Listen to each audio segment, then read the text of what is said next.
Welcome to the Gray Range Podcast. My name is David Rousseau. We're going to explore the poetry of how we live, how we learn, and how we find our way along this strange path we call life. If you are curious about people, their stories, and all things savage and wonderful, then join me on the Gray Range.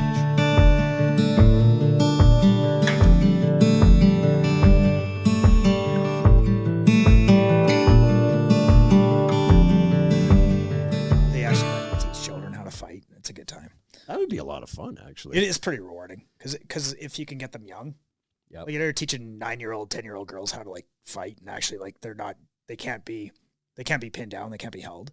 Those girls are scary. Yeah, so what happens then when they grow up and become adults, like they get into trouble, like that's not the little girl who's getting stuck under some guy because she knows how to get out. Absolutely. And maybe she just gets to her feet and runs away, or maybe she chokes him. Right. Yeah. So it's that's funny, ideal. You know, break it's his funny arm. because I actually heard that a conversation much like that at my accommodations last night. Yeah. With a 5-year-old.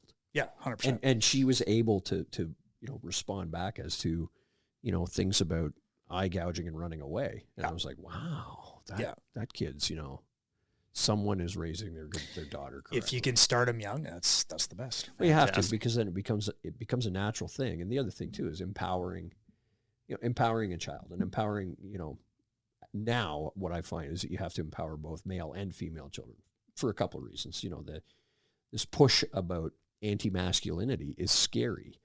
And there's no real basis in it because there are masculine and feminine. Now, here's the other thing that I see too, is that there are some women who are masculine, some men who are feminine. But there's never absolutes on either one. No. We all have a feminine side. We all have a masculine side. But one of the things I do see is that when people say, masculinity is bad and it's toxic. No, it's not. It's only become bad in the last 5-6 years, yet it's been like that for millennia. Yeah. Oh, sure. So when if you look at it and you go, well, what was your thought process there? Why did you think that something is all of a sudden bad? And I look at it in terms of, the drivers of many of these organizations. So be it, BLM, Antifa, some of the LGBTQ organizations are only doing it for profit. I thought you were going to go for the full acronym there. Yeah. LGBTQA. Well, here's the funny thing. So there's a 2S on the end of it. 2S now. Yes, you're absolutely right. But, here's the funny thing. So I have a lot of experience in that community in terms of I have friends in the community. Yeah. And when I worked in colleges and universities, I had quite a bit of contact with folks from the LGBTQA community who had been marginalized or who had been victims of violence or victims of harassment, discrimination, et cetera.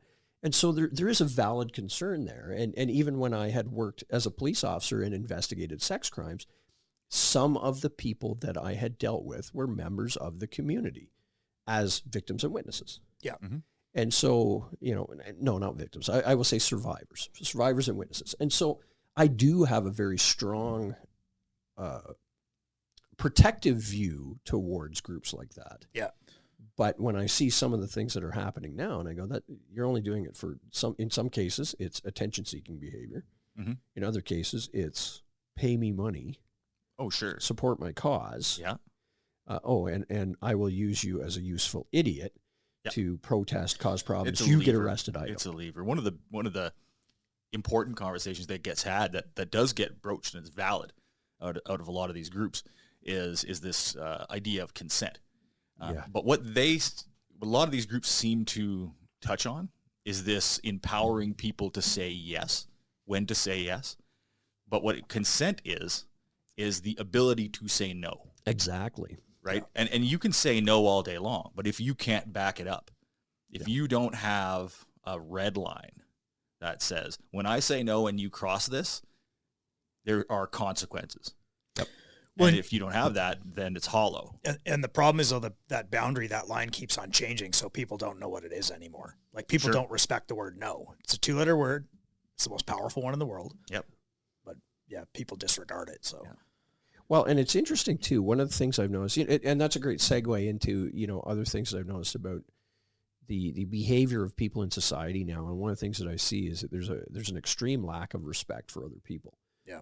I travel a lot, so I fly a lot, I drive a lot.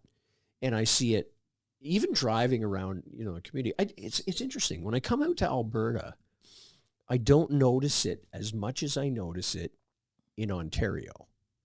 Okay. One of the worst communities that I've ever seen for a lack of respect is the city of Ottawa. And people say, oh, Ottawa drivers are oblivious. No, they're disrespectful and they're rude and they're ignorant. And they just figure that I can do whatever I want. I'm in my little shell, my tortoise shell. I can do whatever I want. And you have to do what I'm doing or doing, you have to accommodate me. So I'm going to cut you off. I'm going to change lanes. I'm going to signal and you're going to move. Well, I've got the right of way. No, you don't. And I notice Ottawa's worse for it. I don't really notice it in Alberta. I spend a fair bit of time in airports, Ottawa, Toronto, Edmonton, Montreal, things like that. And one of the things I notice is that post-COVID, people have become so disrespectful to one another.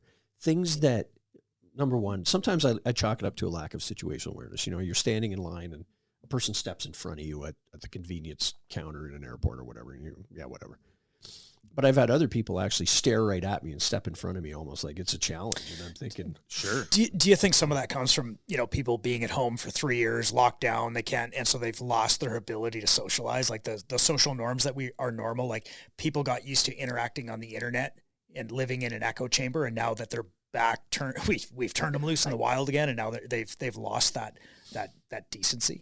I think COVID caused a lot of issues in terms of isolation and self-reliance. And what I think is that many people felt very, very isolated, rightly so, because they were. Many people felt empowered because there was a lot of self-reliance through COVID. But I also believe that people were clinging to some shred of hope. I mean, if you recall, when COVID started, it was made out to be the zombie apocalypse. Everyone was going to die. And here's the funny thing, I'm a strong believer in that. Pay attention to what's going on. Always pay attention and always believe and always think there's sleight of hand under the table to some degree, right? But as I watch this, and I can remember, I ended up with COVID very, very early on. I ended up with one of the first cases of COVID in it started in November. My boss had he had to go to Ireland for a business trip. And he came back from Ireland, and on a February morning, he comes into the office. He had flown in from Heathrow, comes into the office, and he had a bit of a cough. I had a meeting with him at 9. Our director of marketing had a meeting with him shortly thereafter. And the two of us were ill by 11. And I was like, I never get sick. Right. But I had, my nose was running, and I'm coughing. I'm like, I didn't feel anything. My boss goes home, director of marketing goes home, I go home. We all go home before noon. I get a call from HR the next day. You're not welcome back at work until you're cleared. Go and get a COVID test.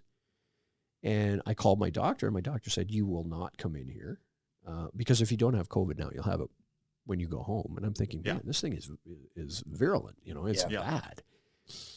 And as I was watching the news and mainstream media being what it is, there is a shred of truth to it. And I actually said to my wife, we're going to see bodies in the streets before this is over. And this could be the big one. Yeah. So, let's lay in food, let's lay in water. Mm-hmm. Let's avoid contact with people. Mm-hmm. We'll go out and have a look around and see what's going on, but let's stay out of, the public kind of thing. And so one of the things I noticed was that there was a real fear amongst people. Yeah. And even, 100%, even myself, I mean, I don't think I'm paranoid, but I was definitely like, ooh, this is scary. Well, with the information we had when it kicked off, there's a healthy respect for what's happening because everything we were led to believe, like there was bodies in the streets in China, they were incinerating people. It was the Black Plague all over again.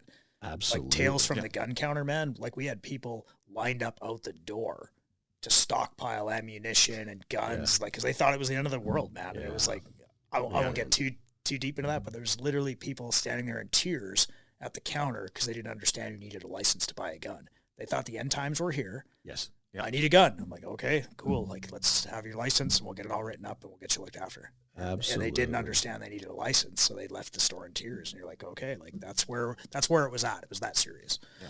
I would have to agree. And I think, when I looked at it, I thought, okay, this is going to run its course, and it'll do two things. It'll become a complete world catastrophe, and there'll be, millions of people dead, or maybe nothing will happen. And really, luckily, we saw a lot of inflated numbers. We saw a lot of outright misinformation or disinformation for whatever reason.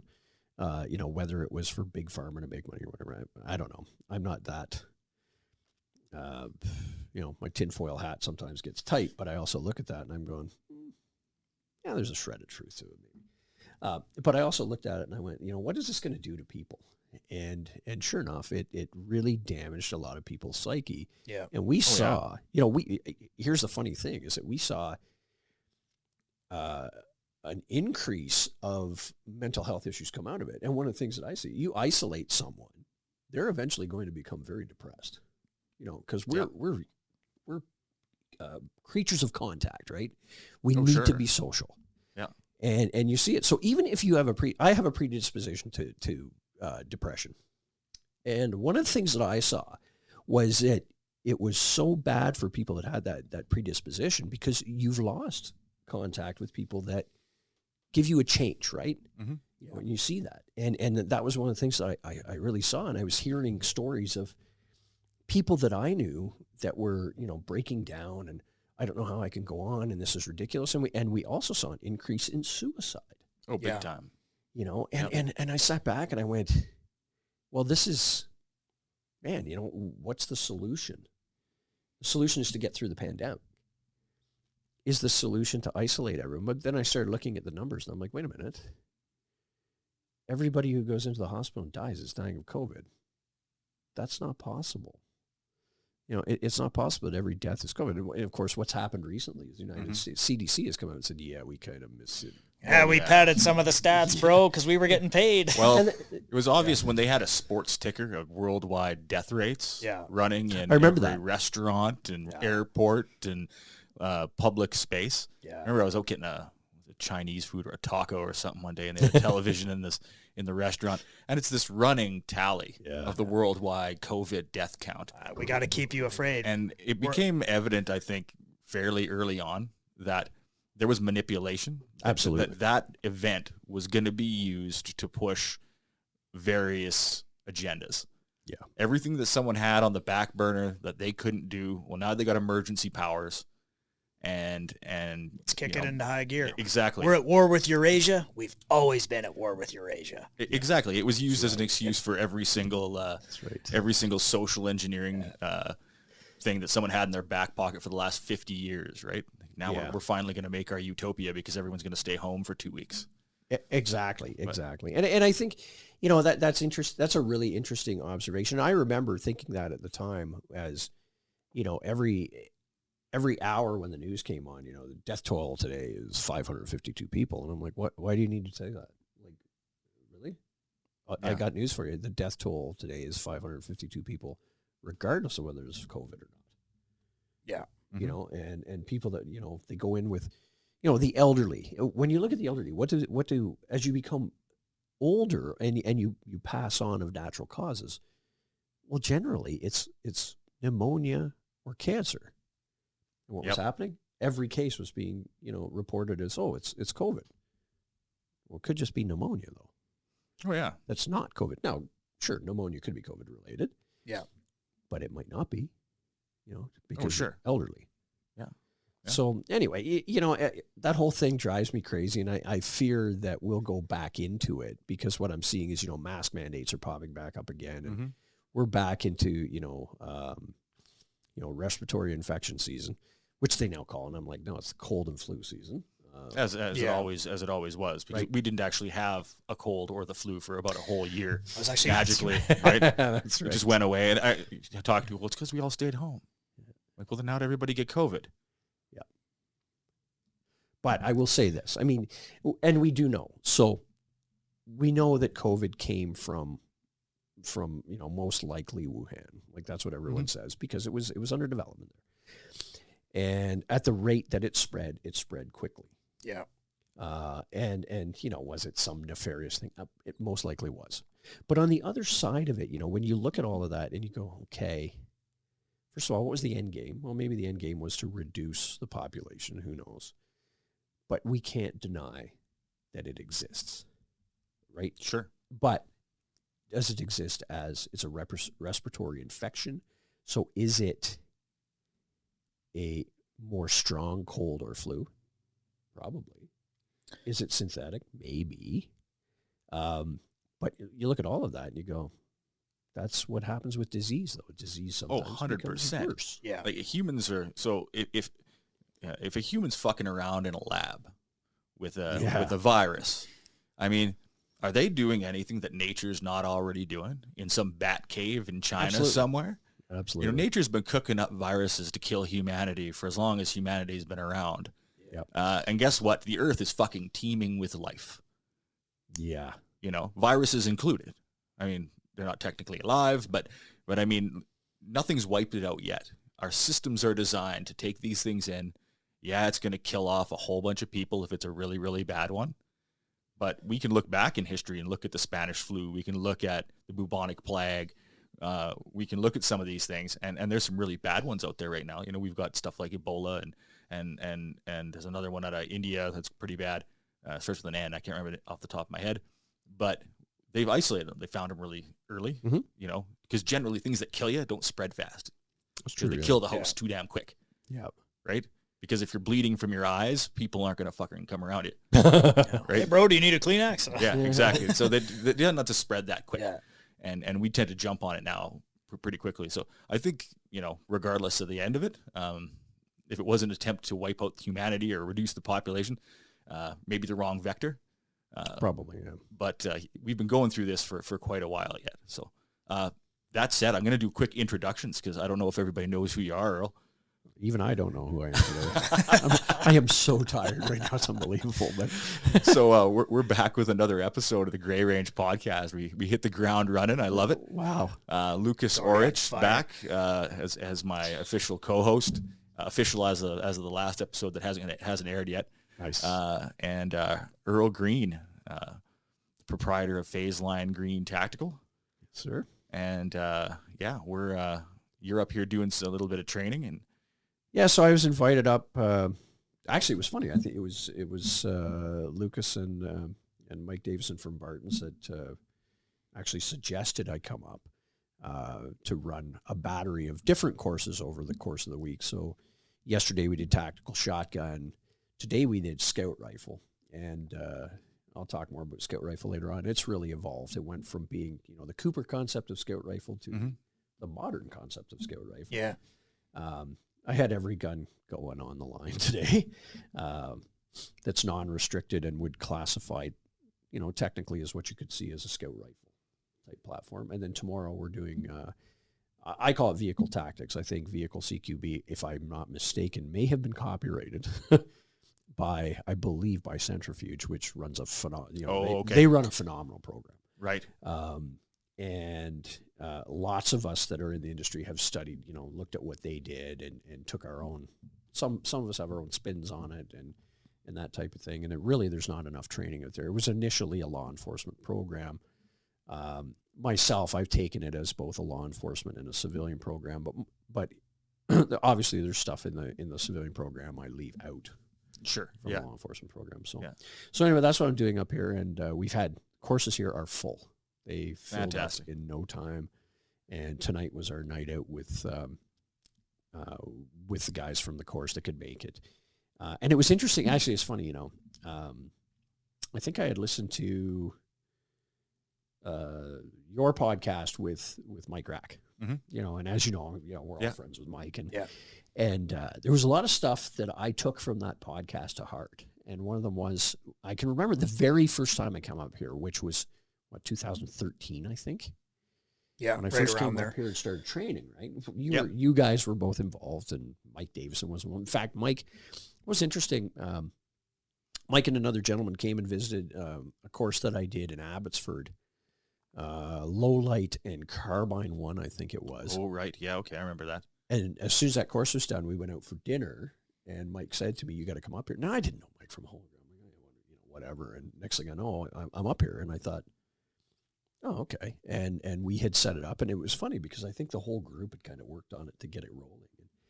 And so I've been coming up here since 2013, and my courses here always fill up.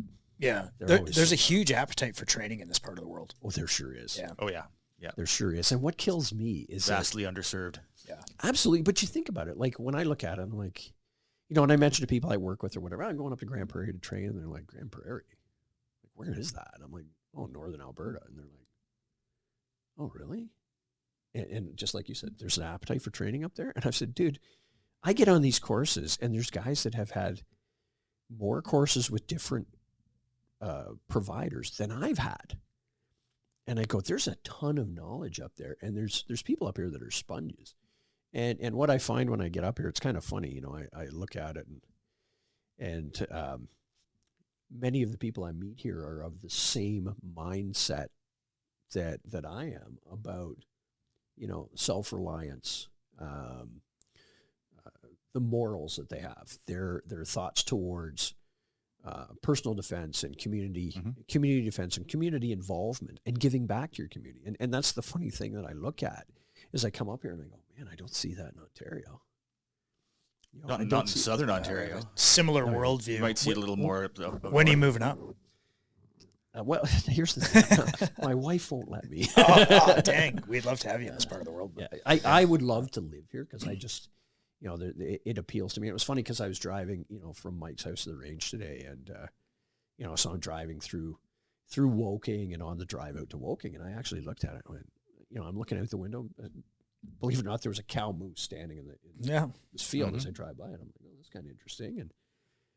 But I'm looking around, I'm like, man, I love the country up here. Yeah. But then it dawned on me in the back of my head is, you hate winter. Oh, there's no denying that shit is on the way. It's coming. Exactly. Next week, actually. Yeah. So exactly. So just two things. Just Earl, as we're conversing, just keep that mic kind of in front of your keep your voice directed at it. It's a universal mic. So okay. If you look at his mic and talk, his mic will pick you up. Oh. So you gotta do this. You gotta do the pivot. Yeah. Just like Celine Dion. Fuck. There you go. It took a long time to get these moves There you go. down. It's a whole thing. Yeah. I'm personally not used to having something right in my face like this. Exactly. It's kind of disconcerting. I keep feeling like I'm going to end up jamming my teeth on it. It's like, what the hell? Yeah. We don't got to get that close. We don't got to get that close. But as far as the format of this podcast, I always select a piece to read. Kind of get the conversation going. Obviously, this conversation is just it's already off the rails. It's organic. I love it. Crazy. But when I was kind of plotting to have a podcast, it was kind of like, well, who would I have on? Who would I talk with? You were in kind of my top 5 people. Oh wow! Some of the best conversations I've ever had is having a beer and a steak after training. Some of your courses, and the community of people that we trained with really helped set up kind of my worldview over the past 15 years. Really changed my life for the better, meeting some good people. Yeah. And so the piece that I have here is kind of the one I had. It stood out right away. I was like, oh, this one. This is the one for when Earl comes up here. So I've been sitting on this one for a year. Sometimes I have no idea. I'm just going to read something random just to get it going. But this one here is called Love Can Hold a Gun. There will always be trouble, and strife will never cease, so we must remain vigilant when seeking peace. We will always be opposed by forces we do not foresee. That is why we prepare for these tragedies. Wars will never stop. Pride will never fail. Liars will always talk. Fear will drive the nails. Hate will throw the stone. Guilt cuts to the bone. Until it is done, love can hold a gun. We seem to protect celebrities and bank execs, but we think we're okay without some sentinel. What do we expect? The enemy is always within. He doesn't stop and wave before his knife slips in. He doesn't take to airwaves to tell the heroes there's a bomb. That only happens on TV. Reality is he's standing right beside you all along. Zealots exist, always have and always will. Predators forever hunting for the kill. These are all our problems. We must own them, every one. Until hate is gone, love can hold a gun. our responsibility, our world, our home, each and every person free to be their own, to love, to hold, to dream, believe, and grow, without all these old masters fighting for control. Free to pray, free to play, free to speak our piece and disagree. Freedom for to love and all as one. And until hate is gone, love can hold a gun. Wow. Dang. Man, that one is something else.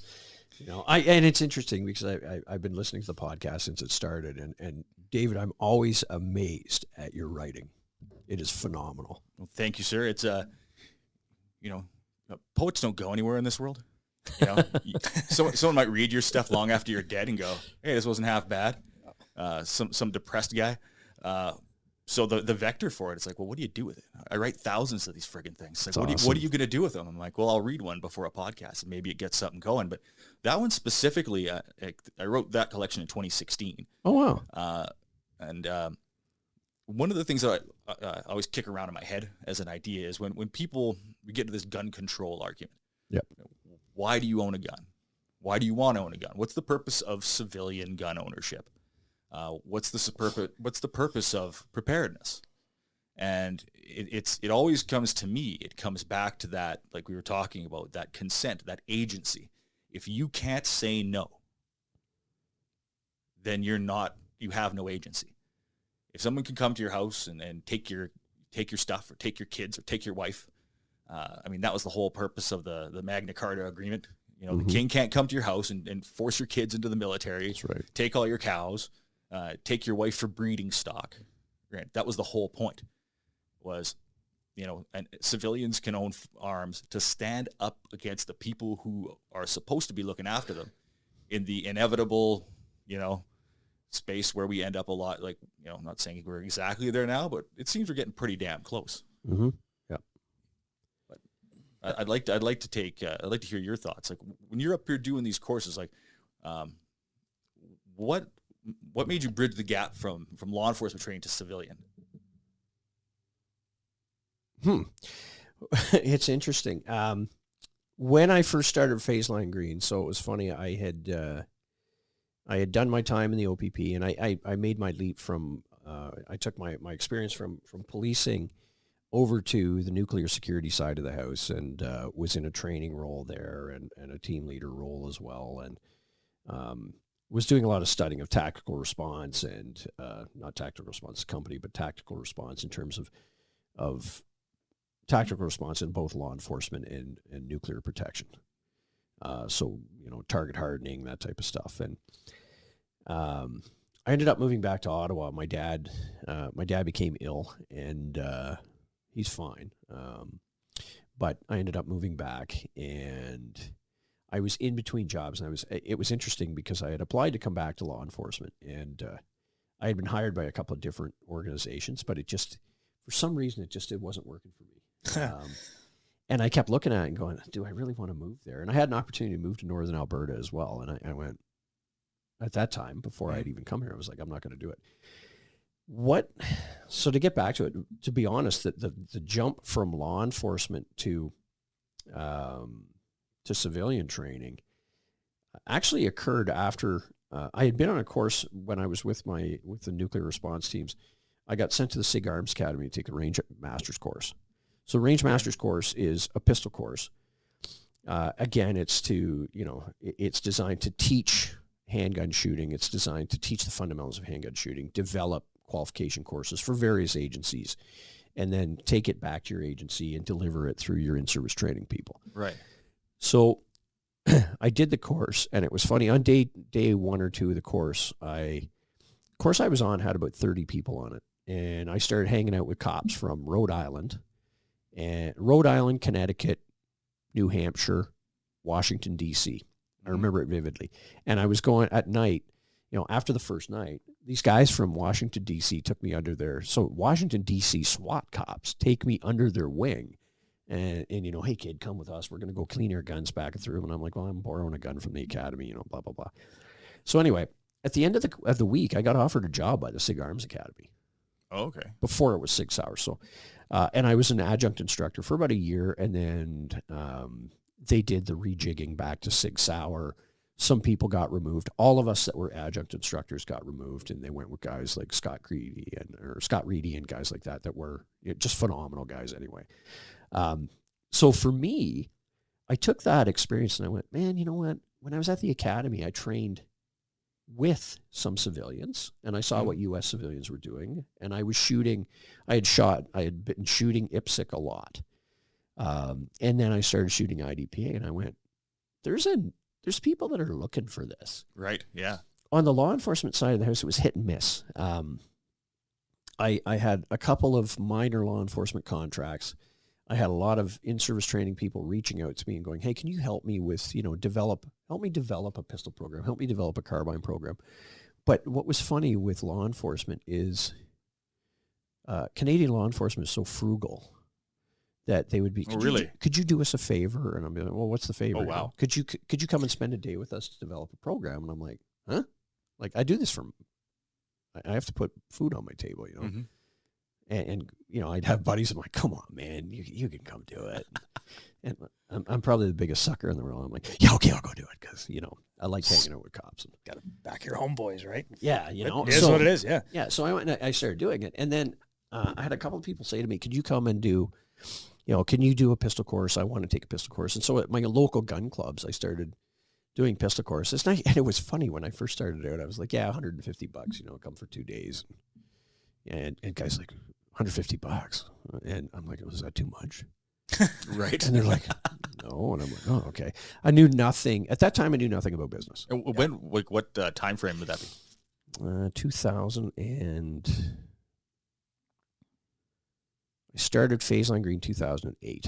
Okay, so for the record, I want to jump in, but in 2006, I believe, is when I started training, and most courses, if you're bringing American instructors up, it was $400 a day back then. Absolutely. So, it was, so 150, that's a bargain. It was a bargain. And so, but here's the thing. It was 150 for about 3 months.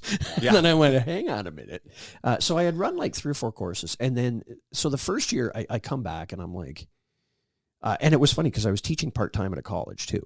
And I was teaching law enforcement foundation. So I'm making a bit of money and I'm comfortable and I don't really care because I'm working half days and I'm shooting when I want to shoot and hanging out with my buddies and going to shoot the IPSC nationals or provincials and all this kind of stuff and practicing when I wanted. And so I was really only making enough money to kind of feed my habit, buy ammo, buy the odd gun. Sure. And then it started really taking off, and I was getting guys phoning me and saying, would you come out and, would you come to Abbotsford and do a course?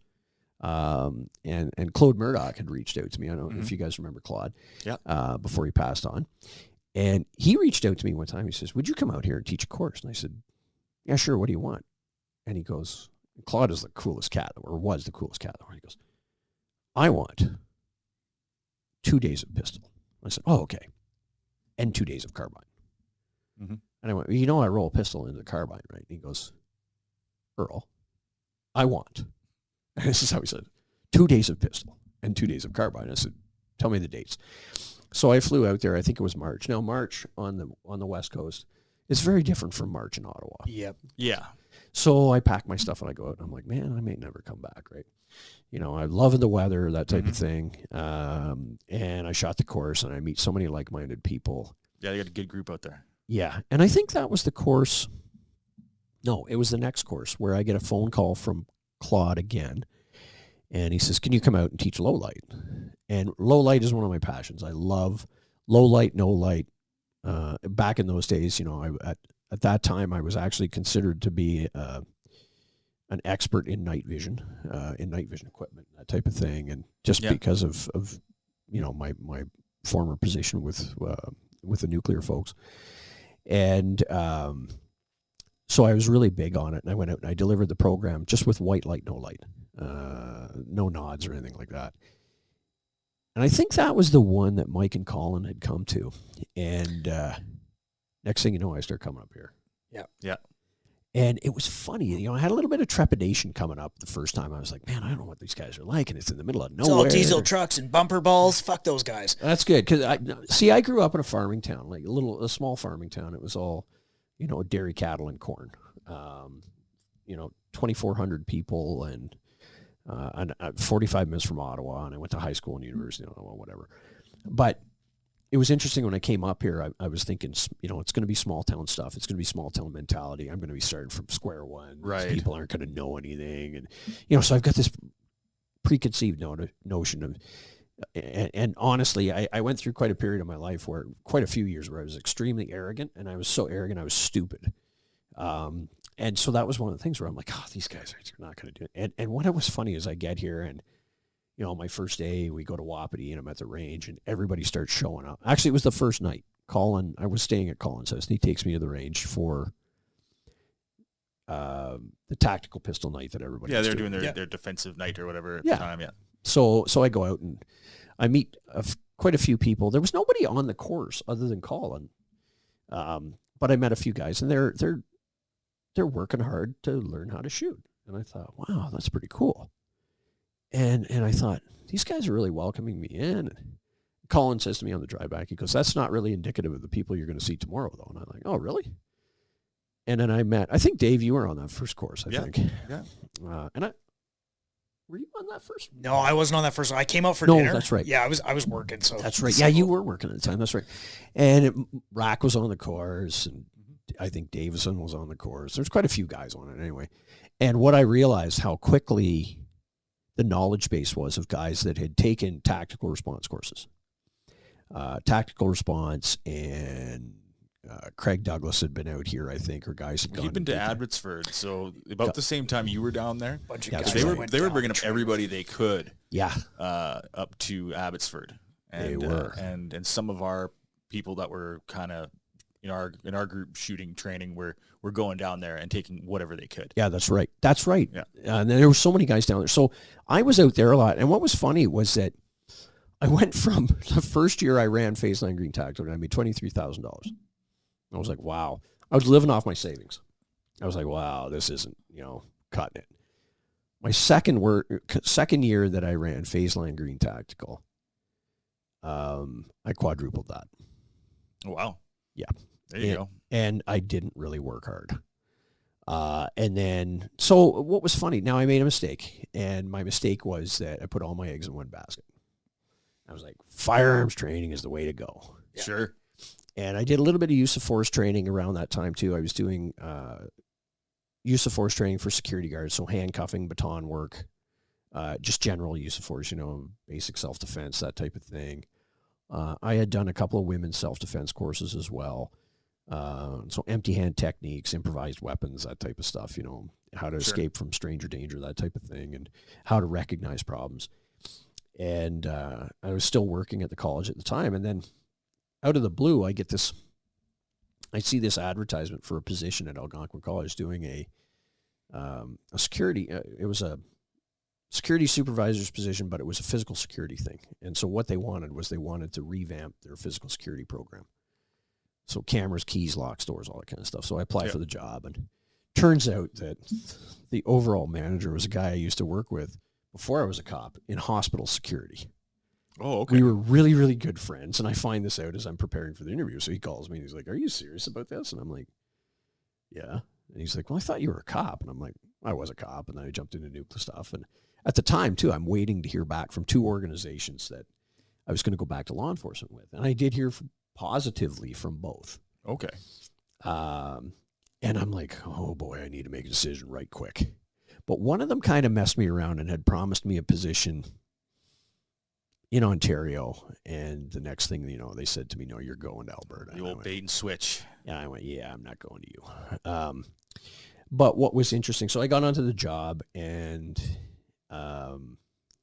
it wasn't exactly what I thought it would be at the beginning, but I started making some change, and I was running into some bureaucratic issues. And next thing I know,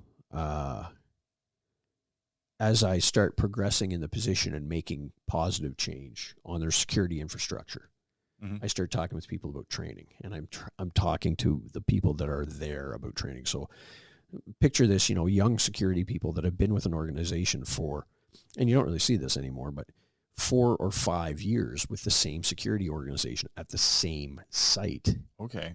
but with a higher than average level of engagement and intelligence and ability. Yeah. Yeah, you're right. You don't see that anymore. And if you look at, that's right, you don't. Really anywhere. No. And what was really interesting too is that at that particular location, it was a small city. It was a city within a city. Everything was going on. And they needed an investigator. And I got asked to investigate a situation that had occurred. It was almost an extortion situation against the college president.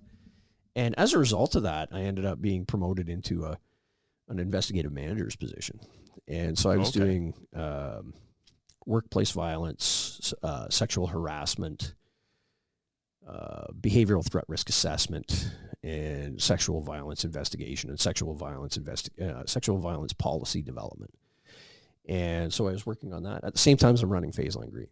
So I'm double dipping and I'm making money. But I'm also looking at Phase Line Green and I'm going, yeah, I really like the firearms thing. Not realizing that there were other avenues with Phase Line Green where I could have made a lot of money. Sure. One of them was I didn't merchandise, which guess what? I'm going to merchandise now.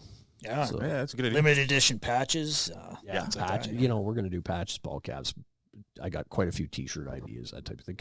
Yeah, that's what I'm seeing. And you also have the greatest T-shirt idea. You're welcome. Oh, yes. I couldn't get it made in time. I called around. Oh, that one. Yeah. That's one of them. And there's another one that's, when you see it, it's a night vision one. It's pretty cool. Awesome. I'm looking forward to it.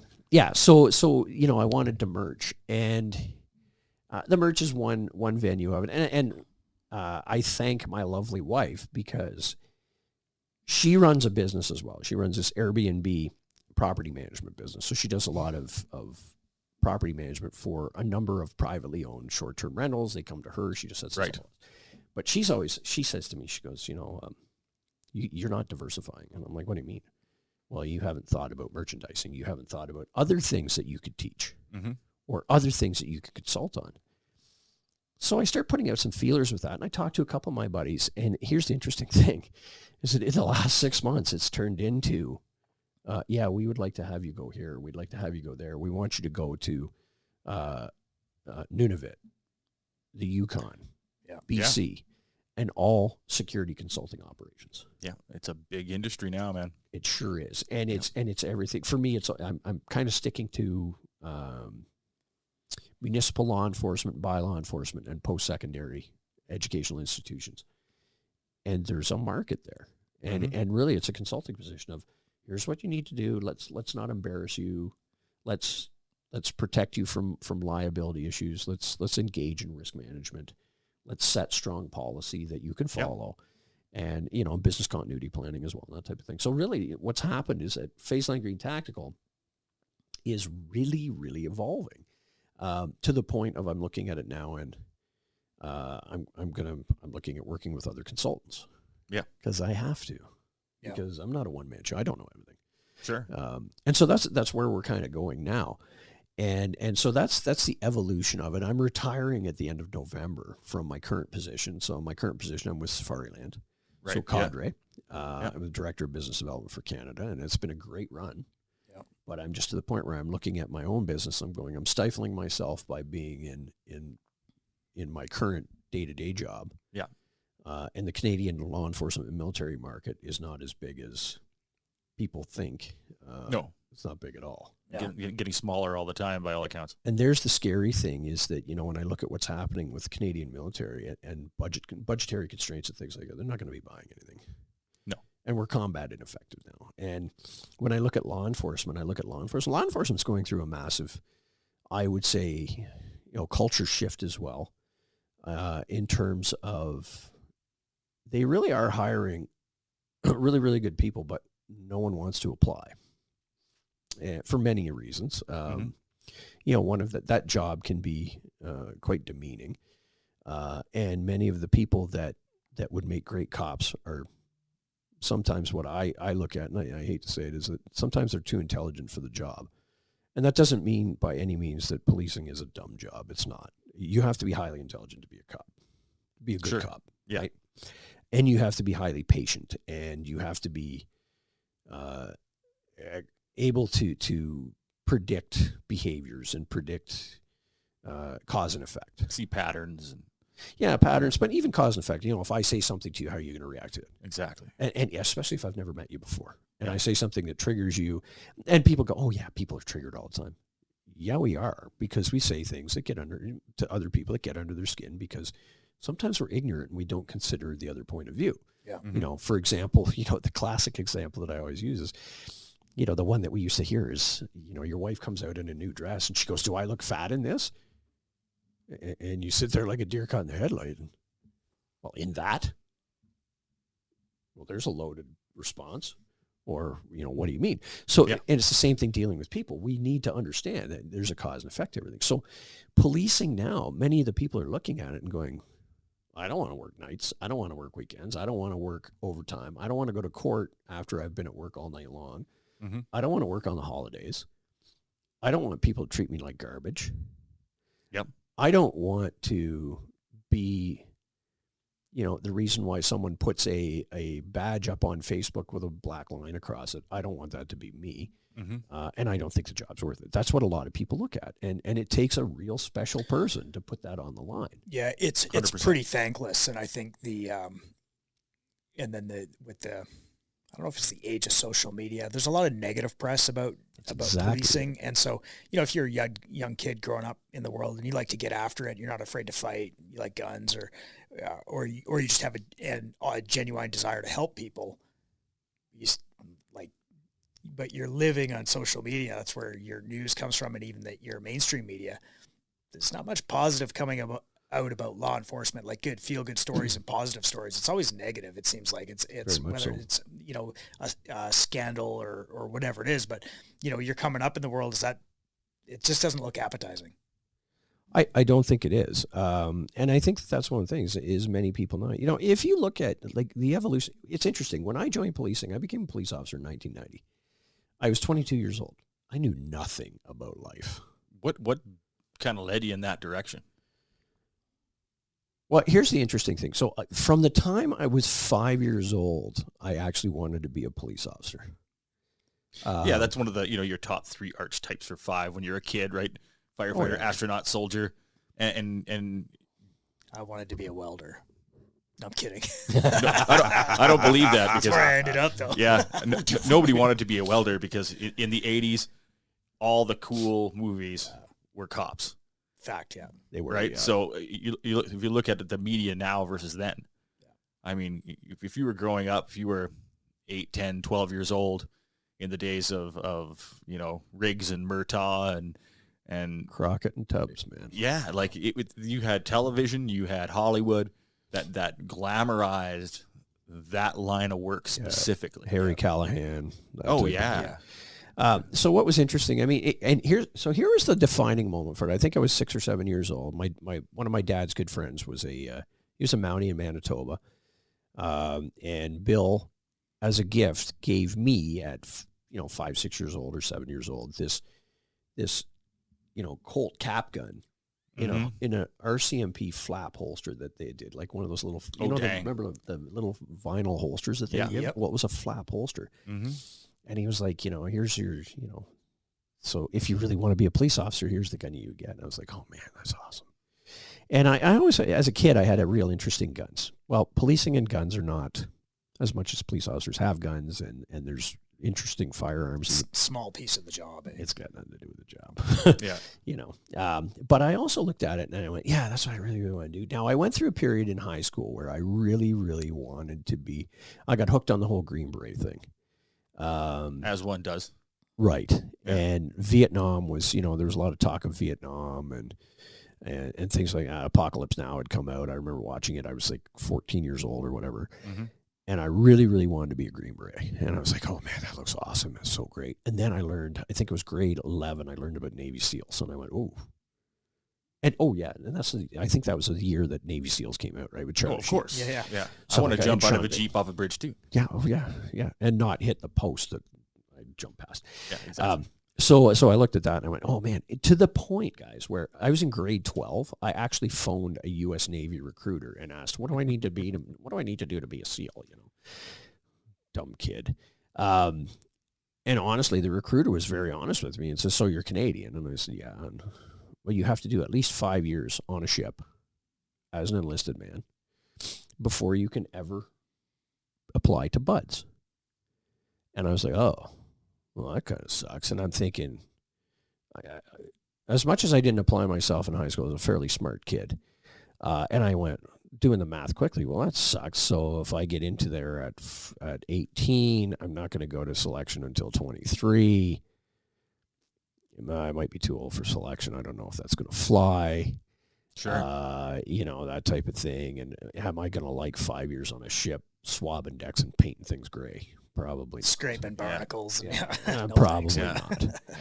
And so, of course, the Navy SEAL thing dies. So I'm going through, and it was interesting. I'm at the end of high school, and in Ontario, we had grade 13. And grade 13 was kind of like your victory lap to help you mature. And I was a very immature kid. And I'm doing grade 13, and I had finally kind of found myself. I had found my personality a bit and had settled down a bit, although I found the joys of getting drunk on Friday night and being an idiot. But I was fair. I never got myself into trouble with the police or anything like that. And in fact, I started doing ride-alongs and became friends with one of our local town cops. We had a town police force of 4 cops. So I'm doing these ride-alongs. I'm in grade 13, and I'm talking to him. And so finally, I talked to my physics teacher, Mr. Jennings was his name, and I talked to Pat. And I also talked to Mr. John Crow. John's passed on. He was one of my favorite English teachers. And I'm like, what should I do, And I remember Mr. Jennings said to me, he goes, Earl, here's how I see you. You'd be a really good cop. He goes, you have a very strong sense of right and wrong. You have a very strong sense of good versus evil. You're a pretty smart guy, but you don't really want to apply yourself. And I was like, oh, yeah, I guess that's true. Mm-hmm. Because you'd make a really good cop. And he says, but think about this. You're a smart enough guy that you could also be a lawyer. So my advice to you from him was what he said was, why don't you go to university? Why don't you take law? Why don't you take criminology? And see where that takes you. Okay. Leave your venues open. So I get into university, and I'd applied to 5 different universities, and I got accepted by, I think, 3 of the 5. I got accepted by a university in the United States in Ohio, and I couldn't afford to go. It was like $20,000 a year. My parents didn't have the money. I didn't have the money. So I ended up staying in Ottawa, and I went to university, and I took law and criminology with a concentration in criminal justice policy. And my first year was, you do your, basically the curriculum that you have to do is your mandatory courses, right? Psychology 101, sociology, basket weaving or whatever the hell they offer. And I got into university, and I can remember every course had a portion that had to deal with the Marxist dialectic, Marxist socialism. And I started putting the 2 and 2 together right away, and I'm like, this is ridiculous. Mm-hmm. And I thought, but I need this degree. And I talked to I was very close with my grandfather, and I talked to him about, like, what do I do? And he's like, you ignore it, and you do what you're told, and you do your best to pass, get good marks, and you get your degree, and you get out of there. And I was in second year university in criminology then, and my one of my law professors, who later became my thesis advisor, said to me, you know what, did you ever think about, you really want to be a cop? And I'm like, yeah, man, you get, it's a cool job. There's lots of action. There's stuff going on. He's like, no, there's not. Mm-hmm. And I'm like, well, maybe there is. They get to drive a fast car, and people think it's a cool job, and, you get to carry a gun, and I'll get to train a lot, and no, you don't. He said, or failing that, you become a lawyer. I went, well, I'm smart enough to become a lawyer. Somebody actually thinks that. He actually convinced me in my 4th year to write my LSATs. Okay. I wrote my LSATs, and I got accepted by 3 universities. And I sat back, and I went, more school. Now what do I do? There it was. Yeah. And I went, I am so lazy. I can't do 3 more years of school. And then as I talked to a couple of lawyers as well, and I said, so what are your days like? And 18-hour days. Really? Yeah. So I'm at the office all day, and then I go home around 6 or 7 o'clock, and then I'm reading case law all night long and putting cases together, and I drink myself to bed, and I get up again the next day, and I go all about it again. Yep. And I was like, oh no. All my buddies were applying to services at the time. 2 of my buddies got hired by RCMP. like September of 4th year. Boom, 2 guys, both gone. One guy is actually a chief superintendent with the RCMP now. He actually runs the Canadian Police College now. Very smart guy, phenomenal cat. One of my other buddies is out here somewhere. I don't know where he is. I think he's in the Calgary area. And another buddy of mine, Dave, he applied to the OPP the same day I did. And somehow I went to the recruiting sessions before he did. So I went through the written exam, physical exam, background check, written exam, interview, physical exam, background check, and I was posted 2 months before he was. Okay. Don't know how that happened, but apparently I scored well. Sure. And so my career, I started out in Northern Ontario, and then I was in, and it really wasn't what I thought. And it was, I believe it or not, my first 3 years of policing, actually my entire career of policing, I always sat back and went, I'm not sure I like this, and there's got to be something more. And I worked with, and I'm still friends with, phenomenal cops from all over the world. Like I got friends of mine that are cops in South Africa, friends of mine that are cops in Britain, the United States, every city in Canada, there's cops that I know. Right. And I still, now with Safariland, I consult with cops constantly. And so what was interesting is that something was kind of missing, and I wasn't happy with myself, and I wasn't happy with the job. And I applied for the tactical unit. I had 3 years on the job. My first application got turned down because I was too young and I was too immature. What year was this then? Like, when did you start with the OPP then? 1990. 1990? Okay. Yeah. So October 15th, 1990 was my start date. So now it's 1993. Yeah, 90. What year did I apply? 94, I applied for True Team.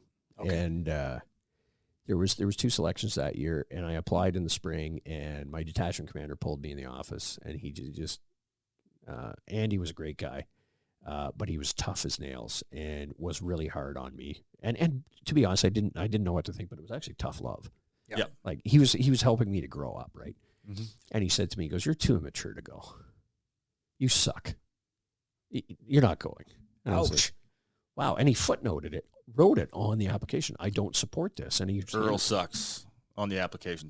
Yeah, no, it was much more professionally worded than that. But the way Earl read it was, this kid's an idiot. Yeah. And I actually looked at it, and I went home, and I did some introspection. I went, no, dude, you're an idiot. You need to figure out what you're doing wrong here. And I had a chip on my shoulder about everything because I thought I was the invincible cop.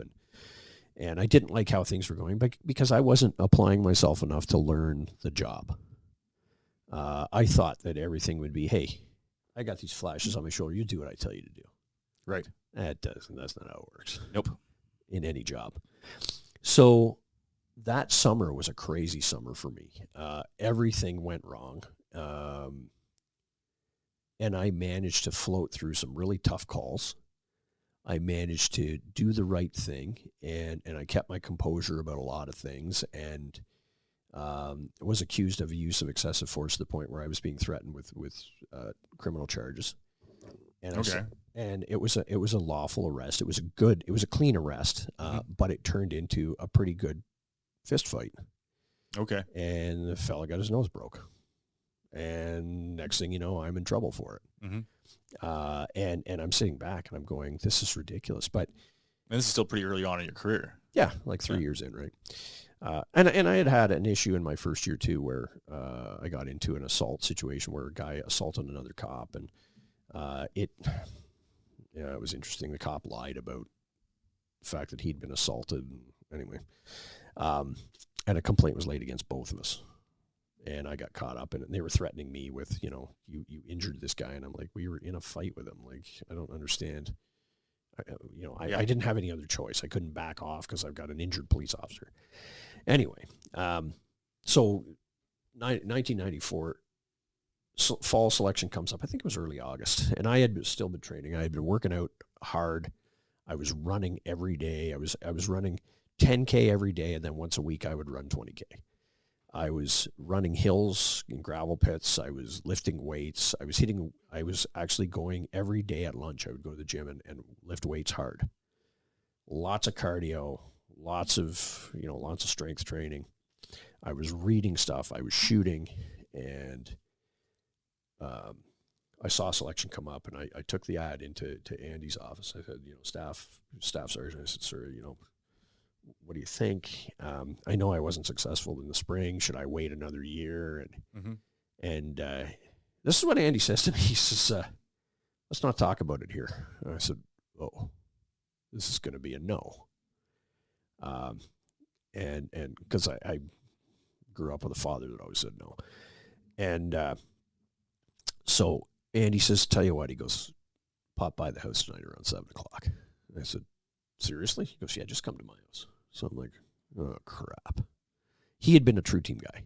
So for the people listening, what is True Team? Like, what does that acronym stand for? Tactics and Rescue Unit. So it's basically, the OPP has the ERT team, which is the guys that do containment. Now they do a ton more. Yep. So they're entry trained. They help with warrants. They were doing dog tracks. They were doing high-risk prisoner escorts. They were doing evidence searches, public order unit, all this kind of stuff. And then True Team was the guys that were doing high-risk warrants, hostage rescue. Okay.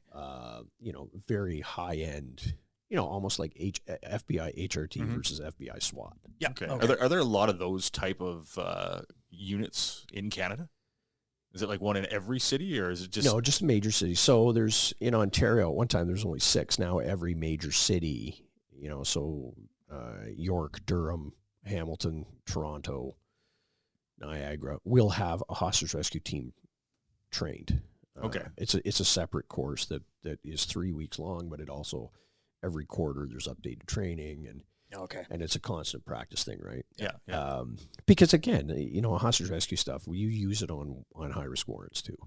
Sure. And that type of stuff too. When they do that on high risk warrants, it's very safe because you're also worried about the safety of the person you're taking into custody. You're not allowed to hurt them, right? Unless it's not a capture kill mission. Don't do dynamic entry raids. Yeah, that's right. We're not, we're not DevGru or Delta. Yeah. Allegedly, yeah.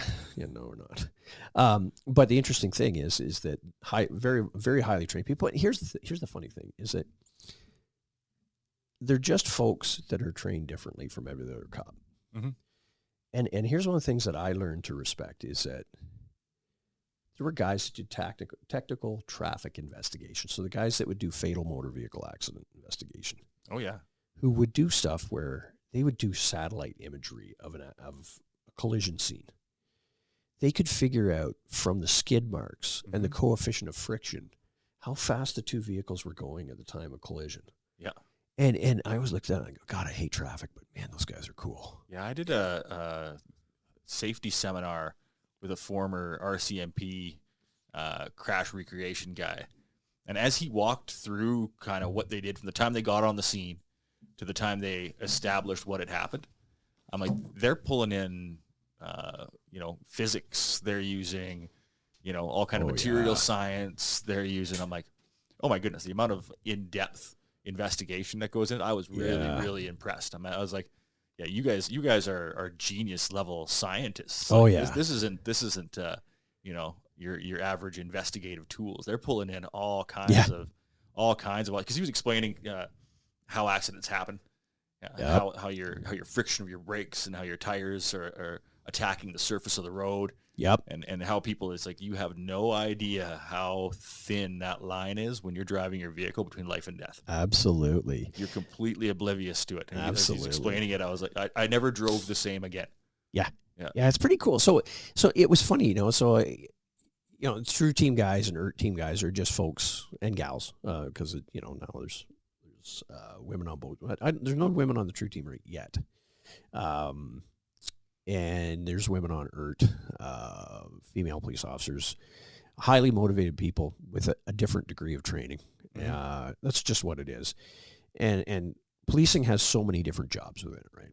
There's everything from, logistics folks to, trainers, investigators of every type, polygraph examiners, intelligence people, that type of thing. So, So anyway, I went through the True Team program. I made selection. I made part A, B, and C. I was a spare with one of the teams for about 2 years. I didn't get a full-time posting but I was doing stuff with it. I was going on calls and I was doing stuff. And then I moved to the area where the team that I was doing the stuff with, I thought I was going to get on, and I ended up, I had moved to the wrong team.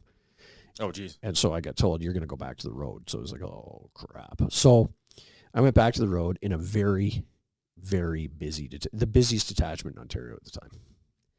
And it was everything. It was a municipal contract. We were doing the transition from the municipal policing to provincial policing. I was involved in that. A few months into it, I caught a homicide that I worked on, and I was fortunate enough that a detective inspector that was there saw some potential in me and said, we're going to second you onto this homicide investigation as an investigator. And I was like, I know nothing about investigation. I don't know how to take statements. Okay. But he said to me, he goes, well, you had an investigation ongoing about the victim of the homicide. I was investigating him for criminal harassment. And the detective inspector said to me, I want you to jump in, assist with this part of the investigation, and then we'll discuss when you get back to detachment what we're going to do. So they kept me on this investigation until it completed. So I was on it for 2.5 months, doing statements every day and just putting the dots together. I was the guy who actually found the murder weapon when we did the warrant. I had a lot of contact with the murderer during prior to his initial court appearance. I was the guy who fingerprinted him. I was the guy who fed him. I was the guy who talked to him. He was extremely violent. And I was never intimidated by him. Okay. And he saw that, and I think my buddies all saw that, the people I worked with, my colleagues. And so they were happy to have me deal with him. And I was always like, I was a pretty tough guy. I would fight at the drop of a hat. Sometimes for the wrong reason. I know you find that hard to believe, David. Shocked. We're all amazed. I know, right? Yeah. That's one of the funny things. I don't give any quarter, and I never have. And there's a whole story that I can talk to you about later on. But this guy saw that I wasn't a pushover, and he had assaulted numerous police officers in the past. We built a rapport the first day that we brought him in, and I fed him. And it was funny because I fingerprinted him, and what was interesting is I'm fingerprinting him, and he says, you don't have your gun on. Now, when you fingerprint someone, generally, it's different now because a lot of things are electronic, where you just basically put your fingers on, and it, it reads, takes a scan of your fingerprints. Back in those days, we used to do ink and roll. Well, when you ink and roll, the guy stands behind you, and you ink and roll from behind. This guy was jacked. He wasn't tall. He was shorter than I was, but he was huge. And I wasn't afraid of having him behind me, but he took my gun off. Why? The dude's right there. Yeah. And he noticed that, and he says, he started to chuckle behind me as I'm rolling his hands. And it's funny, I roll the first 2 fingers, and he goes, hey, man, can you get out of the way? And I said, what do you mean? He goes, I'll just do this myself. And he took the best set of fingerprints I've ever taken. All of them. Because he'd been arrested, You'd done it a time or two, right? Yeah. And so it was kind of funny because I was laughing at him. I said, and I'm looking at the things. I go, hey, man, anytime I need to do prints, like, can you show up? Like, I'm joking with him a bit, right? And he made some comment about, so you're not wearing the gun, you're not afraid of me? And I actually looked him right in the eye, and I'm like, no. Should I be? He goes, what do you mean? I go, you don't have beef with me, and I have one with you. And he's like, oh. And I go, I'll tell you this, the whole time that I'm dealing with you, I'm not going to fuck with you. Right. I'm not going to play games with you. I'm not going to take any shit from you, but I'm not going to do anything untoward. I'm not going to, I'll show you proper respect if you show me proper respect. Sure. His answer to me was, I'll fucking believe it when I see it. Fair enough. So a couple hours later, I get him lunch. We're waiting on him to go to a bail hearing. And I said to him, you can have whatever you want. I'll get McDonald's, I'll get roast beef sandwiches, I'll get whatever you want. And he says, I'll take, roast beef and fries. He says, I'm not going to fucking eat it anyway because you're going to spit in it or you're going to fuck with it. I said, I don't know why I would do that. You're caught. And he's like, what? I go, you've been caught. I don't have any skin in this game anymore. Right. You're just a babysitter at that point. So off Earl goes, gets his lunch, brings it back, walks in the cell, puts it on the bed, and I'm watching Frank, and he's like an animal now. Like, he's kind of, you can tell he wants to eat, but he's not, he's not doing it. And what I really saw was a damaged boy. Sure. Who's a man. Anyway, he opens up the sandwich and he's looking for spit. He's making sure, yeah. And he actually looks at me and goes, "You didn't fuck with this." And I'm like, "No, I wouldn't do that." And I said to him, I go, "That's not fair for me to do that to you." So he ate his lunch, and after that, we got along great. I talked to him a couple of times at court during his trial and talked to his lawyer about laser eye surgery, stuff like that. And then Frank decided he was going to confess and plead out. And after I had talked to him one day at court, he just actually stood up and said to me and the Crown and the investigating officer, "I'd like to confess today." Oh, wow. And plead out. And we were like, "Oh, okay. Change of heart. All right, yeah." Now, he was so used to being, most of his life he'd been incarcerated. So you could see that was his, yeah. And he actually said to me the day that we arrested him, because I'd asked him about how many times he'd been locked up, but he had said to me that from the time he was 14 until at that time, I think he was 32 or 33, he said that the longest he had ever been out of jail was 6 months. Oh, shit. And he said, that's a life. Yeah, and he said to me, the regime of being in jail and the schedule of being in jail appeals to me. Mm-hmm. It's institutionalized. Really? That's exactly it. Yeah. And I had studied that in university a bit, right? Yeah. But he goes, "Earl, I know when to eat. I know when to go to bed. I know when to watch TV. I know when to work out." Yeah, strong social hierarchy. Yeah. And he fit in with those folks. Yeah. And so that was, so what happened was I stayed on with the crime unit after that homicide, and I worked some sex crimes for about a year, and worked at sex crimes and robbery or whatever came up with the crime unit. I had quite a number of sex crimes on my docket that I was working on, so sexual assaults and that type of thing, and doing some robbery investigation. And then one day, lo and behold, the detective inspector that was in charge said that I was out and she wanted this other person that I worked with in. And so I get told on a Thursday, "You're out of the unit." And I was like, crap. Okay.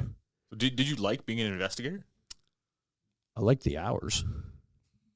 Didn't like the work. Well, actually, no, that's not true. I really did like the work because I really liked speaking for victims. And one of the things that I remember was, dealing with children that were survivors of sexual violence, getting a charge laid and a conviction without ever having to put that kid on the stand. Sure. Getting a confession, getting someone to admit to it, putting together a strong case so that it would never go to trial. I love that stuff. I really love the attention to detail. Yeah. I really like the writing. I really like doing warrants and that type of thing. Anyway, so Monday morning I show back at work, and I'm thinking over the weekend, I'm like, man, I was a detective and that didn't work out. And I was a True Team guy and that didn't really work out. Like, what do I do? And so Monday morning, I get up at 5:30 in the morning. I was on duty at 7. And I grab my uniform out of the closet. I hadn't worn my uniform in over a year. Get my uniform out and I iron it perfectly. I take my boots and I polish them. I take my duty gear and I make sure that there's no fraying, that there's no, nylon hanging off of it. I clean my gun. Parade, perfect. Exactly. Yeah. Polish my name tag, all this kind of crap. We didn't wear badges. And into the office I go. And it was funny. I'm in the locker room and the sergeant that was on duty he was in his locker. Sean was his name, a really great guy. And he's getting his gear on and he looks at me and he goes, "So, can I ask you a question?" I said, "Yeah." "What are you doing?" I go, "I'm in uniform now." And he goes, "Oh, okay." And it was his shift. So I go down to roll call, right? And we had this conference room. We do a roll call, your daily briefing, get your assignments, and get your car and get gone. So I'm sitting there, and he's doing all the assignments he gives everybody, and I'm still sitting at the table. So roll call finishes. And, "Okay, guys," he says, "off you go." He hasn't assigned me a car, hasn't assigned me a zone, and hasn't told me what to do. So I'm sitting there, and I'm like, "Hey, Sean." He's like, you just wait." So I'm like, okay. So everybody leaves, and he goes, "I have no clue what to do with you." Jeez. And I'm like, "What do you mean?" He goes, "You're not on the docket. You're not on the roster." I'm like, "What do you mean?" He goes, "You're not on the roster." And I'm like, "I don't work here?" Shit. And he's like, well, you don't work for me. And he goes, and you don't work for any other sergeants. He goes, as far as we're concerned, you're still in the crime unit. Well, not according to the detective inspector. Mm-hmm. So what he does is he says to me, he goes, tell you what, I'll make you a floater car. Gives me the floater car number. I forget what it was, 13 something. He says, you can go to any hot call you want or any investigative calls you want. He goes, just help my folks out. And I'm like, oh man, that's awesome. So Earl, Monday morning, I'm like, oh, this isn't so bad. Somebody will finally figure out what they're going to do with me. So I go out and I'm on patrol and I'm driving around. And about 2 hours into my shift, I think it was around 8:30, 9 o'clock, my radio goes off. And, comm center says to me, can you, we use 1019. Can you 1019 to see the inspector? So go back to the detachment and see the inspector. It ain't good when you have to see the inspector and you're just a constable. It's never good. So I go in and I was well known around the detachment, obviously. I'd been there for about a year and a half. And so I pop my head in the staff sergeant's office. I'm like, hey, Chuck. And he's like, hey. I go, why does the boss want to see me? And he goes, I don't know, but it probably isn't good. I'm like, no, probably not. Thanks. So I go up and I knock on his door and I snap to attention. I didn't really like my detachment commander at that time, but I learned a lot about him over time. And actually he became somebody I really, really trusted. So I get in and he gives me this big speech about... And it was so funny because he starts drawing this thing on the whiteboard about, we had Stetsons at the time. So he draws this Stetson, a big Stetson. He draws this little stick man under the Stetson. And he draws a bunch of little stick man under that and then a bunch of little stick man under that. And he's telling me about, when you make decisions, you should stop just thinking about yourself. You can't just think about yourself. You need to think about other things. And you have to think of the weight of the things that are on your shoulders when you make decisions. And Earl, when you make decisions, you have to make decisions in line with the country, the province, and the Ontario Provincial Police. And I'm like, okay, sir. I'm thinking, he's lost his marbles, man. He's nuts. Mm-hmm. But he goes, so this big hat, this is that. And up here is the sun, and the sun is the balance of things. That's the system. And I'm like, okay, boss. Yeah, no problem. And I'm, at the time, I'm 28 years old, 29 years old. I'm like, this cat's lost his, like, he's nuts. And then he says, and these people down here, this is your platoon. I'm going, wait a minute. I go, sir, am I the dude under the hat? He's like, this is you, yes. Okay. And this is your platoon. And the platoon's beneath me. And I'm like, okay, I'm smart enough to kind of go, there's an inference here. And beneath that, the little people that he drew, he goes, these people here are the public and the people that you interact with. And I said, oh, okay. He goes, so you have a duty to your platoon and your platoon has a duty to the public. And you, conversely, have a duty to the public and a duty to the Ontario Provincial Police and your superiors. So I'm like, yeah, I get it. Right. Yeah, thanks very much. So I sit there for a minute, all confused. I go, Jim, can I call you Jim? Mm-hmm. He's like, sure. What is this all about? I said, on Thursday, I was a detective. On Monday morning, I don't even have a slot. What is this about? And I'm thinking, I've got 8 years as a police officer. I'm going to quit. I hate you people. And he opens the top door of his desk and he grabs a set of sergeant stripes and he throws them across the desk and he goes, you're now in charge of D platoon. You're an acting sergeant on D platoon. And I'm like, oh, hey, that's great. And then I stop. I go, wait a minute. There's a sergeant on D platoon. So I go, I don't think Mike's going to like that. And you know what he says to me? He goes, Mike needs to retire. You need to help him with that. And I'm like, oh, that's not good. So I'm on shift for the rest of the day, and then I came into D platoon on, I think it was Wednesday. So I had Tuesday off, and I come back in, and I do roll call. I come in, and what was funny is I got to work, so I was supposed to start, sergeants would start at 6 in the morning, I think it was, and so I got in at 5. And I do all the stuff for the day, right? All of the duty assignments, everything like that. Mike comes in around 6 o'clock, and I said, hey, Mike, I've done this and this and this. He goes, yeah, I heard that you're helping me out. I said, well, yeah, out is the term. Yeah, I'm helping you out. And we had a lot of long chats about him retiring, and he was one of these guys. He'd been a cop for, I think, 37 years or something. And oh, wow. He knew nothing else. Like, really, really nice man, tough as nails. He was one of these guys. He was a cop in the 70s. Ooh.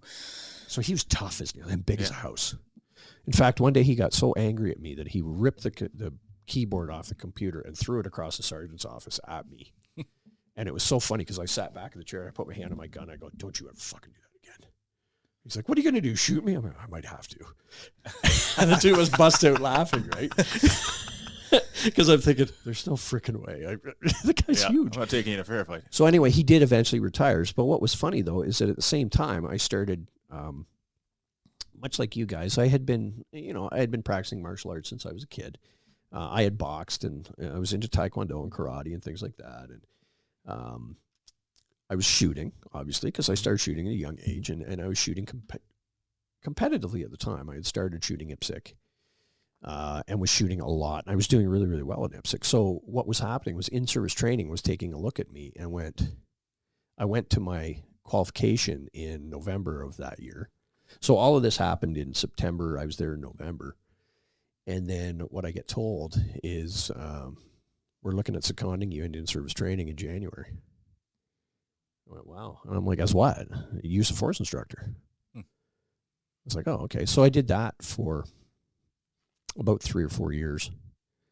And I was developing firearms programs for the largest region that the OPP had.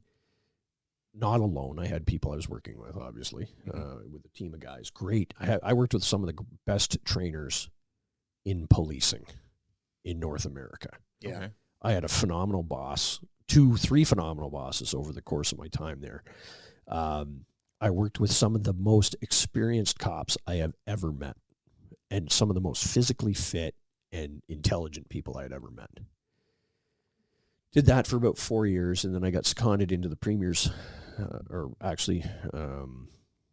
was asked to join the Premier security detail, because I had been actually studying a lot of stuff on executive protection, and had been doing the odd assignment with them, just to assist whenever they needed it. They had a spare guy and they needed a driver or whatever, and so I eventually it was funny, I got asked can you meet me, the sergeant called me up, he says, can you meet me at Barrie Detachment? So I meet him in a parking lot at a detachment, and he interviews me in the front seat of a police car, unmarked police car, what do you know, what skeletons have you got in your closet, what are you up to, what have you done that might bring, some disrespect to the Premier or anything like that. I don't know, I haven't done anything really. And I was with that unit for 4 years. I went from kind of a grunt to, I was in charge of we had 2 premiers that we were bodyguarding at the time. One was retired and the other one was who was the Premier at the time? At that time, the Premier at that time was Ernie Eves, but Mike Harris had been there before. So Mike Harris, the guy that authored the Common Sense Revolution. Right. Who was the most controversial Premier in Ontario history, who also was probably the guy who had set Ontario onto a better financial path at the time. And I'm not just saying that because I'm conservative. I'm saying that because he had strong, good policy. Mm-hmm. But as all good things must come to an end. Yep. And he decided to retire and go into private practice. But he had the highest threat assessment level of a Premier that we had ever seen. He had threats galore. And that was when I came on the unit. There was 4 of us on that unit. I was working 100 hours overtime a month. I was never home, and it cost me my relationship at the time.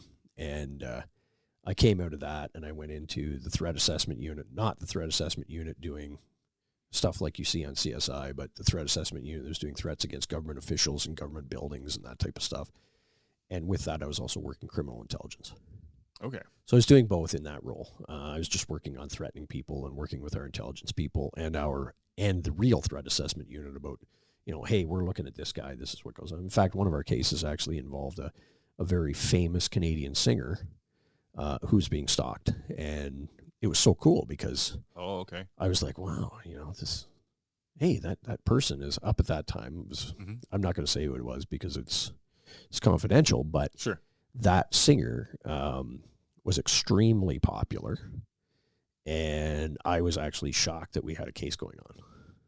And I got to meet members of their family through that investigation. And all I really was like the mailman. I'd go and pick something up from the family and bring it back, threatening letters and things like that. Right, and that stuff's all kept really confidential. It kind of doesn't make the media. Absolutely, yeah, that's right. Because there's no need for it. Because then it stuff like that spawns copycats. Right. And it teaches patterns of behavior, and it also teaches sometimes, if you really read between the lines and you understand anything, it may teach investigative technique. Mm-hmm. So that's one of the things that we don't do. So anyway, I'm doing all that. I'm in the intelligence unit. I'm trying to get out. I was trying to get back onto a platoon as a sergeant. And, I kept getting turned down for positions because I kept applying for uniform positions. And I actually asked, how come I can't get a position? And I got told straight out, you haven't been in uniform in 7 years.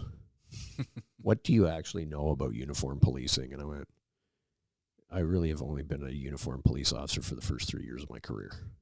Oh, wow. Rest of the time I looked at it, I'm like, yeah, I had snippets of time in uniform, but, and my, the staff sergeant I spoke to was absolutely correct. I was like, yeah, you're right, and he's like, you would be better suited as a detective sergeant, or in the academy. And I was really, the OPP Academy is it's a world-renowned police academy. It's a phenomenal training unit. And, like an idiot, I had applied for a position there, and I had been shortlisted to the interview, and then I was contacted by the nuclear security people. Former OPP inspector there contacted me and said, I need a trainer and a guy who understands tactics, and I understand you've been studying a lot of tactics, because I was, and I still do. And I said, oh, yes, sir, and I'm really involved in firearm stuff. And he goes, I understand that you're involved in firearm selection and testing, because I was doing that with the OPP. And I said, I am, yeah. I could really use you. So I went and I interviewed, and they offered me what I would get paid as a sergeant. And so I kind of said, well, no, I'm not really interested. And I walked away. And the next day he phoned me. He says, what if we up that substantially? And I went, I will leave the OPP. And so I jumped over, and I was doing I had to go through the training course initially as a recruit. And obviously I did that. I was lucky because I was with a lot of former military guys who were pretty tough and pretty checked out and good guys. And got into the training side of the house and was doing a lot of stuff with, hostage rescue and stealth clear, dynamic clear, joint forces operations, firearms training, firearms and use of force equipment selection, all that kind of stuff. So I was doing all that, and did that until my dad got sick 4 years later. And then I moved back. I took a short sabbatical, and I moved back to Ottawa. And interestingly enough, in that time, I'd been hired by the RCMP, the OPP. I had interviewed for Calgary Police. I'd been hired by New Westminster Police, and I turned them all down. Oh, dang. Because OPP was going to send me to Red Lake, which is way up in the middle of Northern Ontario, in the middle of nowhere. Oh, wonderful. RCMP were going to send me to Northern Alberta, even though they had told me initially I was going to stay in Ottawa. And New West, I just couldn't afford to live there. Yeah, it's a little pricey. Very expensive. Yeah. And it's funny because even to this day I get the odd. And I had actually had an offer. I did a joint forces operation with Ottawa Police where we worked with a college to do a hostage rescue type scenario with them.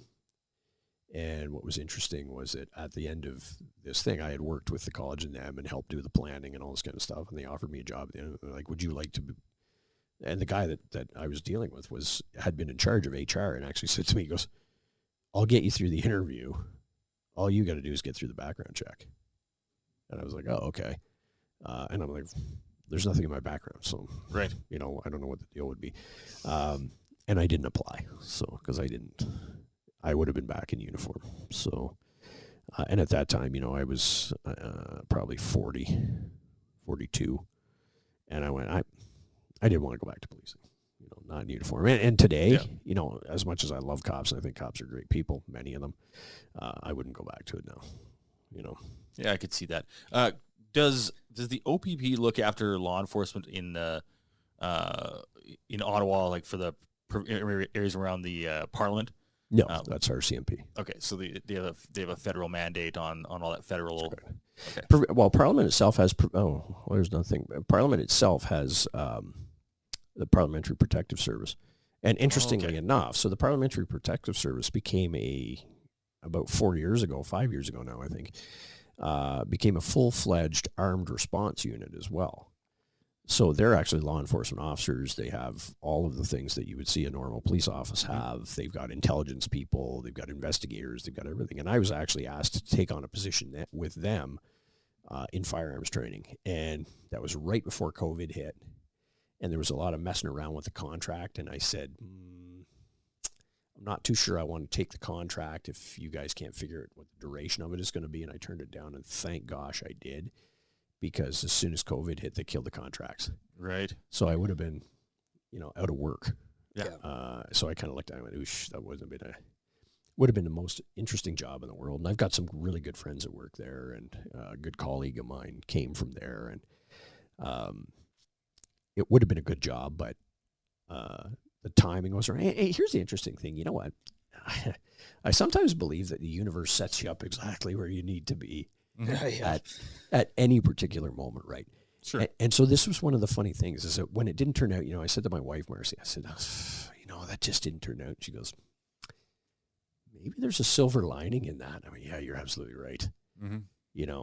Things didn't turn out because that's the way they were supposed to turn out. Yeah. And I do believe that that's kind of the nature of life. I mean, you can make things happen. Oh yeah. But you can't fit a square peg in a round hole either. And that's one of the things, is I think you've got to roll with the punches sometimes and go, okay, what's the lesson here? What am I being taught? Why didn't this work out? Mm-hmm. And sometimes things didn't work out because something better was coming. Yep. And I do believe that good and well-intentioned people quite often get good things and good intentions directed towards them. Yeah. And I will say this, I went through a period of my life as a cop where I didn't have good intentions. And I didn't lead a good life. Mm-hmm. I drank a lot. I cheated. I lied. And I went through a whole thing where I had to change my whole way of thinking. Now, I didn't lie on the stand or anything like that, but I was lying to my wife at the time. Yeah. About everything. Yeah. I was lying to myself about, you're fine. Everything's fine. Yeah. I got this. I believe, and I remember the moment. I believe that I had PTSD, but I also believe that is not a crutch. And what I mean in my life is, don't use it as a frickin' excuse for bad behavior. No. Many people have PTSD and don't exhibit bad behavior. Yeah. I was exhibiting bad behavior. And when I look back on that man now, I go, if I had been the guy then that I am today, I would probably be a detective inspector or a superintendent if I was who I am today. Mm-hmm. Because I learned a hell of a lot about business. I learned a hell of a lot about people. I learned a lot about morals and really how to get things done. And so when I look back on that, I kind of go, all of it was a lesson. And I also look at it as what would have happened to my policing career? I don't know. I really don't know. I've lost a lot of my friends in policing to suicide. Sure. And I look at that and I go, maybe I would have been one of those guys. Yeah. Who knows? Well, you obviously had a moment where a moment of self-reflection where you said something needs to change. Everybody has a bottom of the barrel. Everybody has a come to Jesus moment. Whether or not they choose to change at that moment is another thing. But if somebody does, they hit that point in their life and they go, no, I have to change trajectory. I need to change course. I need to stop doing whatever the hell it is I'm doing.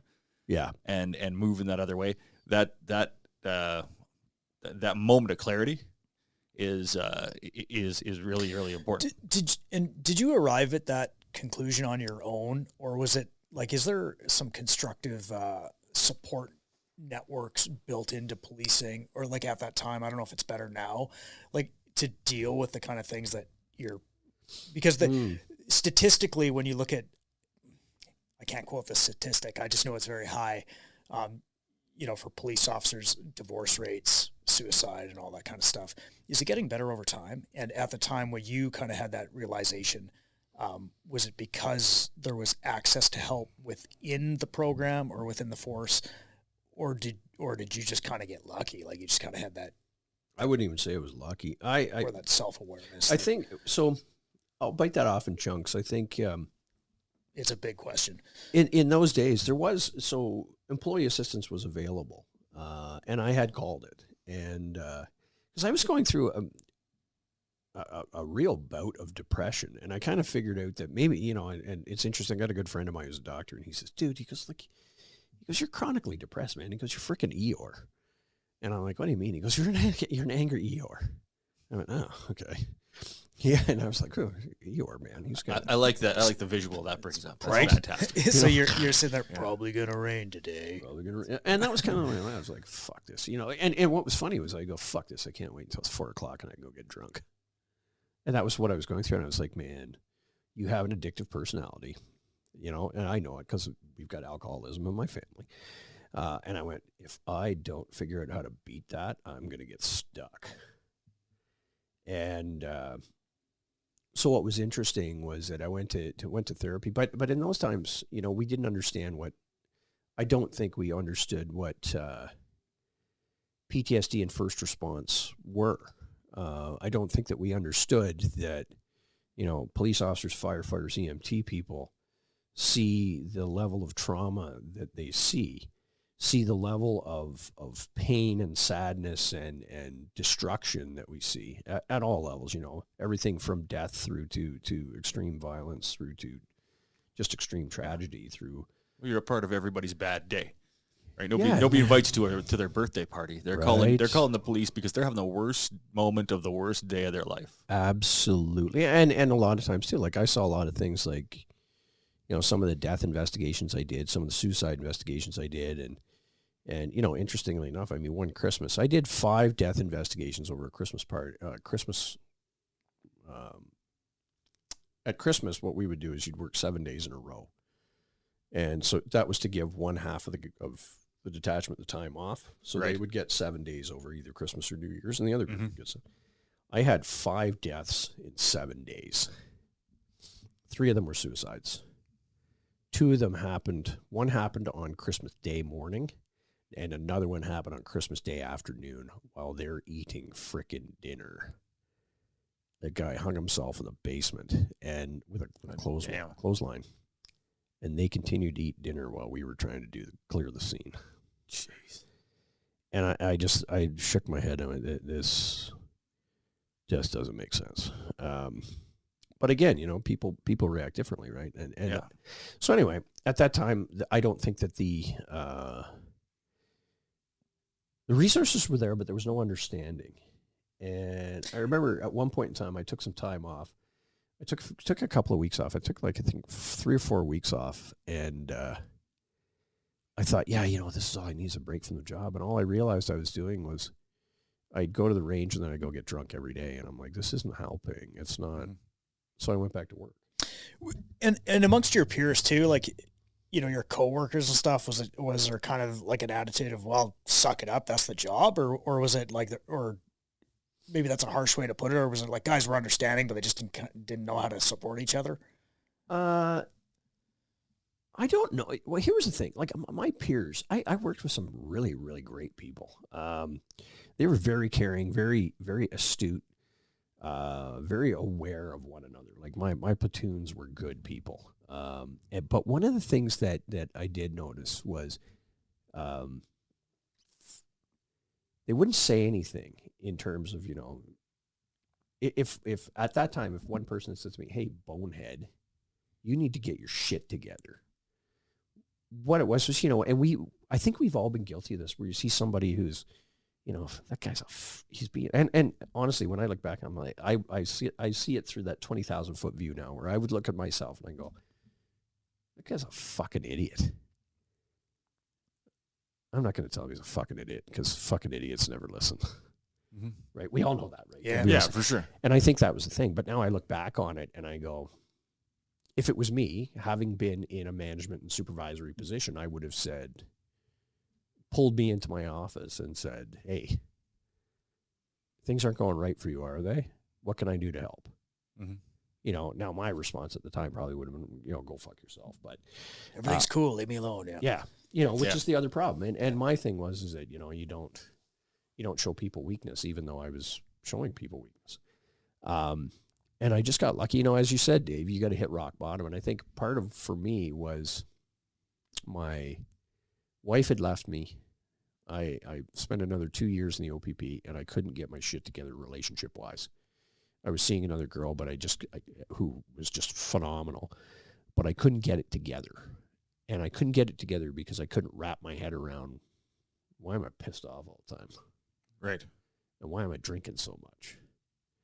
And why does everything look like it's better over the fence? And honestly, in retrospect, I look back on it now, is because you weren't in the spot where you needed to be. Mm-hmm. And I needed to take some time and grow and be around other people that, you know, for example, my boss at my nuclear job was, he was a very devout Christian. And one of the toughest tacticians I'd ever seen. He was one of the toughest true team people that ever lived. One of the most respected true team people that ever lived. Phenomenal boss. And it was funny because he'd chew me out at times. And he said to me one time, him and I were having dinner. We were going to do a presentation to the town council. And he says to me, I said, hey, you know what? I said, Waddy, you know what I think? And he sits back and he's sipping on a scotch. Takes a drink of scotch, he puts it down. He goes, you know what I think? I said, what's that? And he goes, I think you think too much. Takes another sip of the scotch. I went, yeah, that's fair. And he was one of these guys who was like, you know what, dude, you need to chill. Like, get your act together. You know, when my dad got sick and I moved back to Ottawa, I took some time. And that was when I started up the business. And I went, oh, yeah, how to treat people 101 and how to, you know, how to win friends and influence enemies kind of thing or whatever, you know? Yeah. That type of thing. So what was interesting was that, you know, there's a growing period that I think many cops go through. And I look at many of my friends that are police officers now. Most of my friends, it's interesting. The friends that I've got in policing run the gamut of some are brand new. Some have been on the job 5 years. Some have been on the job 30 years like me. Some started with me. Some started off after me. Some are people I've trained, and some are in specialized units, that type of thing. But I look at them now, and they're all the same. We're all the same kind of people. Good people. They're good people with a shitty job sometimes. And you know, mind you, all of our jobs are shitty sometimes. But I'll tell you what, there are some jobs that are shittier than others. Oh, yeah. You know, and it's funny because I also don't, I never look down at somebody who has a particular job. Like, you know, you could be digging up crap. Mm-hmm. You know, you could dig ditches for a living. You're doing something. Someone's got to dig them. Yeah, someone's got to do it. You're putting something back in. And it's interesting, too, because a lot of times, like today, you know, I saw some, when I first came in, I was telling you guys about the guy I saw downtown that's clearly, you know, he's clearly addicted to something. In the back of my mind, I always go, how did you end up there? Yeah. Mm-hmm. You know, and I sometimes joke with people, like, oh, that was somebody's baby once. Just remember that. Oh yeah, I don't drive through. You know, I don't make the same trip where I live now than where I used to live, but that drive home from work, I drive through that downtown area. Oh, I remember you saying that one time. And I remember looking at or just one day, you know, you kind of ignore it. It goes into your peripheral. You put the blinders on. I'm just going home from work, and I remember one day stopped at a red light, and there's kind of the tent city encampment going on, and it occurred to me that I was one decision away from that being me. Wow, yeah, we all are, right? Right, because I was going down that path. I remember you saying that. Yeah, I was a homeless drug addict, and I don't know what qualifies that, but if you spend all your rent money on crack, you're a homeless drug addict. Right. So that's the qualifier. What changed there? You know, good people, that moment of clarity. Yep. That ability to go, this doesn't go anywhere good from here. We did, you know, all hands on deck. We need to change. I don't know how to change. Yeah. I don't know where to go from here, but literally anywhere is better than the way I'm going. So obviously, you know, course corrected, made a better choice, because literally any choice is better than the one I was making at the time. Right. So you get down that road, and here I am 20 years later, probably longer, 25 years later, driving down the road and having this moment where I look and, holy fuck, that could have been me. Mm-hmm. You know, absolutely. It could be any one of us, right? Yeah, absolutely. With you know, one bad situation, two bad situations. You know, one bad day, mental illness, sickness, whatever. You know, nobody's immune to hard times. Absolutely. I like to think we all respond differently, but I think resiliency is built. It's not something we just get. It's something where we go through the bad thing and we go, okay, I went through the bad thing and I lived. It's funny how you gotta get right close to that edge though. It seems like a lot of the time, and the lucky ones, we get that moment of clarity and we can pull ourselves back. It might take 2 or 3 times or maybe 20 times, but a lot of people aren't that lucky. They don't get that moment. Yeah. Well, I think that resiliency is also a choice, right? It's something that you decide, you're like, no, I am actually stronger than this. I will beat this thing. Yeah. I will overcome this thing. That's right. Right. I'm dumb in a lot of ways. I'm just also really stubborn. So that's a gift. Yeah. So I got you know, I'm a similar temperament to you are, where it's easy for me to get depressed. It's easy for me to get, you know, see the worst case scenarios. But I also have this thing in me where I just can't, like, I won't quit. That's right. So, you know, when I feel like I'm ready, I'm at that breaking point. Like I don't know how to go on from here, but I'm gonna have to anyway. It's kind of funny that Eeyore was a donkey, and donkeys are notoriously stubborn. So there's probably I'll bet you there's an analogy. You know, here's the interesting thing. You know what? And just as you said that, is that one of the things that I always thought of, and things that got me through, you know, even selection and other training that I've had since, is you can take one more step. It doesn't matter if you got no gas left. One more step. And you can take one more step after that. And I've read, it's interesting because there was a book on that. I think it was called The Long Walk, where it was like a dystopian thing, and these people had to walk for 100 kilometers, and if they fell out, the military would shoot them. And throughout, the main character is watching people die and get killed all around him, and all he says is, through this one more step. Isn't that literally the Bataan Death March? It's the same thing, but it wasn't the Bataan Death March. This was thing. It was I think it was based on that, but it was a dystopian type thing, supposedly set in the future. But it was called The Long Walk. Okay. Yeah, it sounds familiar. Yeah, you'll remember what it is. Yeah. I'm sure you would know it. And it was interesting because, again, even myself, there were times where I sat back and I went, what am I doing? You know, this is stupid. But then I'd go, yeah, but what happens if you quit? And what does that look like? And it doesn't look good. Take one more step. You know, and here's how I think too, is that your entire life can change in a millisecond. Yeah. Right? Like it could be anything, you know, a collision, loss of a loved one, whatever. So your entire life could change in a millisecond. But that also means that your entire life can change for the positive in a millisecond. Yep. And turn itself upside down. It's interesting. There's a band I listen to called Marillion. It's a Scottish band, and they have this song, I think it's called Go. And that's actually the whole premise, is that you can flip your life right over. Perspective is a powerful thing. Right. And that's it. Just, you know, your reality today might not be your reality tomorrow. And you know, it's funny because sometimes I look at it and I go, we could be up for a rude awakening if someone decides to turn the Middle East into a glass parking lot. Oh, yeah. We're going to be in for a rude awakening. Yep. If China invades Taiwan, we're in for a rude awakening. If the next election goes wrong in Canada, it's not going to be pleasant. Yeah. You know, and people are so dumb here. It kills me. And I hate to say, you know, I hate to use the word dumb as a broad sweeping view, but I just look at it and I go, can you not see that this has become Cuba North? Yeah. Can you not see it, other than, you know, someone with nice hair who's being friendly and sweet to you is feeding you poison? Yeah.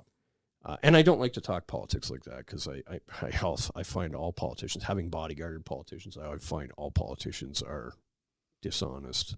Yeah. I put them about the same levels I put people like organized crime, gangsters. Well, they are people who commit crimes for a living, right? Yeah. People who live that lifestyle. The politicians are rated about the same. I treat them roughly the same. I don't trust them, even when they're your friend and they're saying they're doing what's in your best interest. They're doing it because it's in their best interest. Oh yeah, it's all about, what do they get? It's funny. Like when I look at most members of Parliament or even members of the U.S. Congress make $135,000 a year. Okay. How is it that when you have $135,000 a year and you've been in politics for 4 years, you have $3.4 million in the bank or $10 million in the bank? Premier of Ontario, when he became Premier of Ontario, had $2 million in the bank. Post-COVID, he had over $10 million. Mm-hmm. How do you do that in 2 years? I don't know, but there's only one way. Hooked up with his financial advisor. Right. Like, his company was doing the stickers, the 6-foot stickers for businesses. Yeah. But I also look at that and I go, well, how is your company able to bid on that? Yeah. That's a government mandated thing. So you mandated yourself into prosperity. What the heck is that? Yep. But anyway, I digress because one of those key things, you don't argue about politics, sex, or well, religion. I mean, what one of us when you're faced with 100 decisions a day, and you can turn one of those decisions to set your family up for life. Yeah. That's a tough temptation not to take. That's how you get coalition governments. He's got to hang on for a little while longer, and he's got that golden pension. Yeah, that's right. 2025, he gets his pension, and I really look at that, and I just the fact that we've bought into it. I mean, I do. Sure, we need organized government for many different reasons, many good things. Healthcare, roadways, sewage, electricity, that type of stuff. But I also look at it is that it always goes to those base morals of greed, avarice, those types of things, mm-hmm. and that's kind of what I see happens. And what would I do in the same position? I'd like to think that I wouldn't be on the take. Well, I think I think people get into it for the right reasons because they want to make change. But I think once they get into the machine and they realize that it's like, and I'm not saying like deep state, but like, you get it in as a member of Parliament.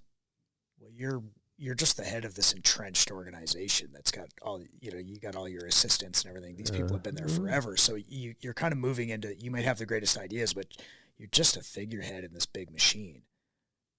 It doesn't really, and I think once you're there and you kind of just get sucked into it, and it's not as easy to make changes as we think. Like, think about all the times in your career, okay, you're the new sergeant or you're in charge of this.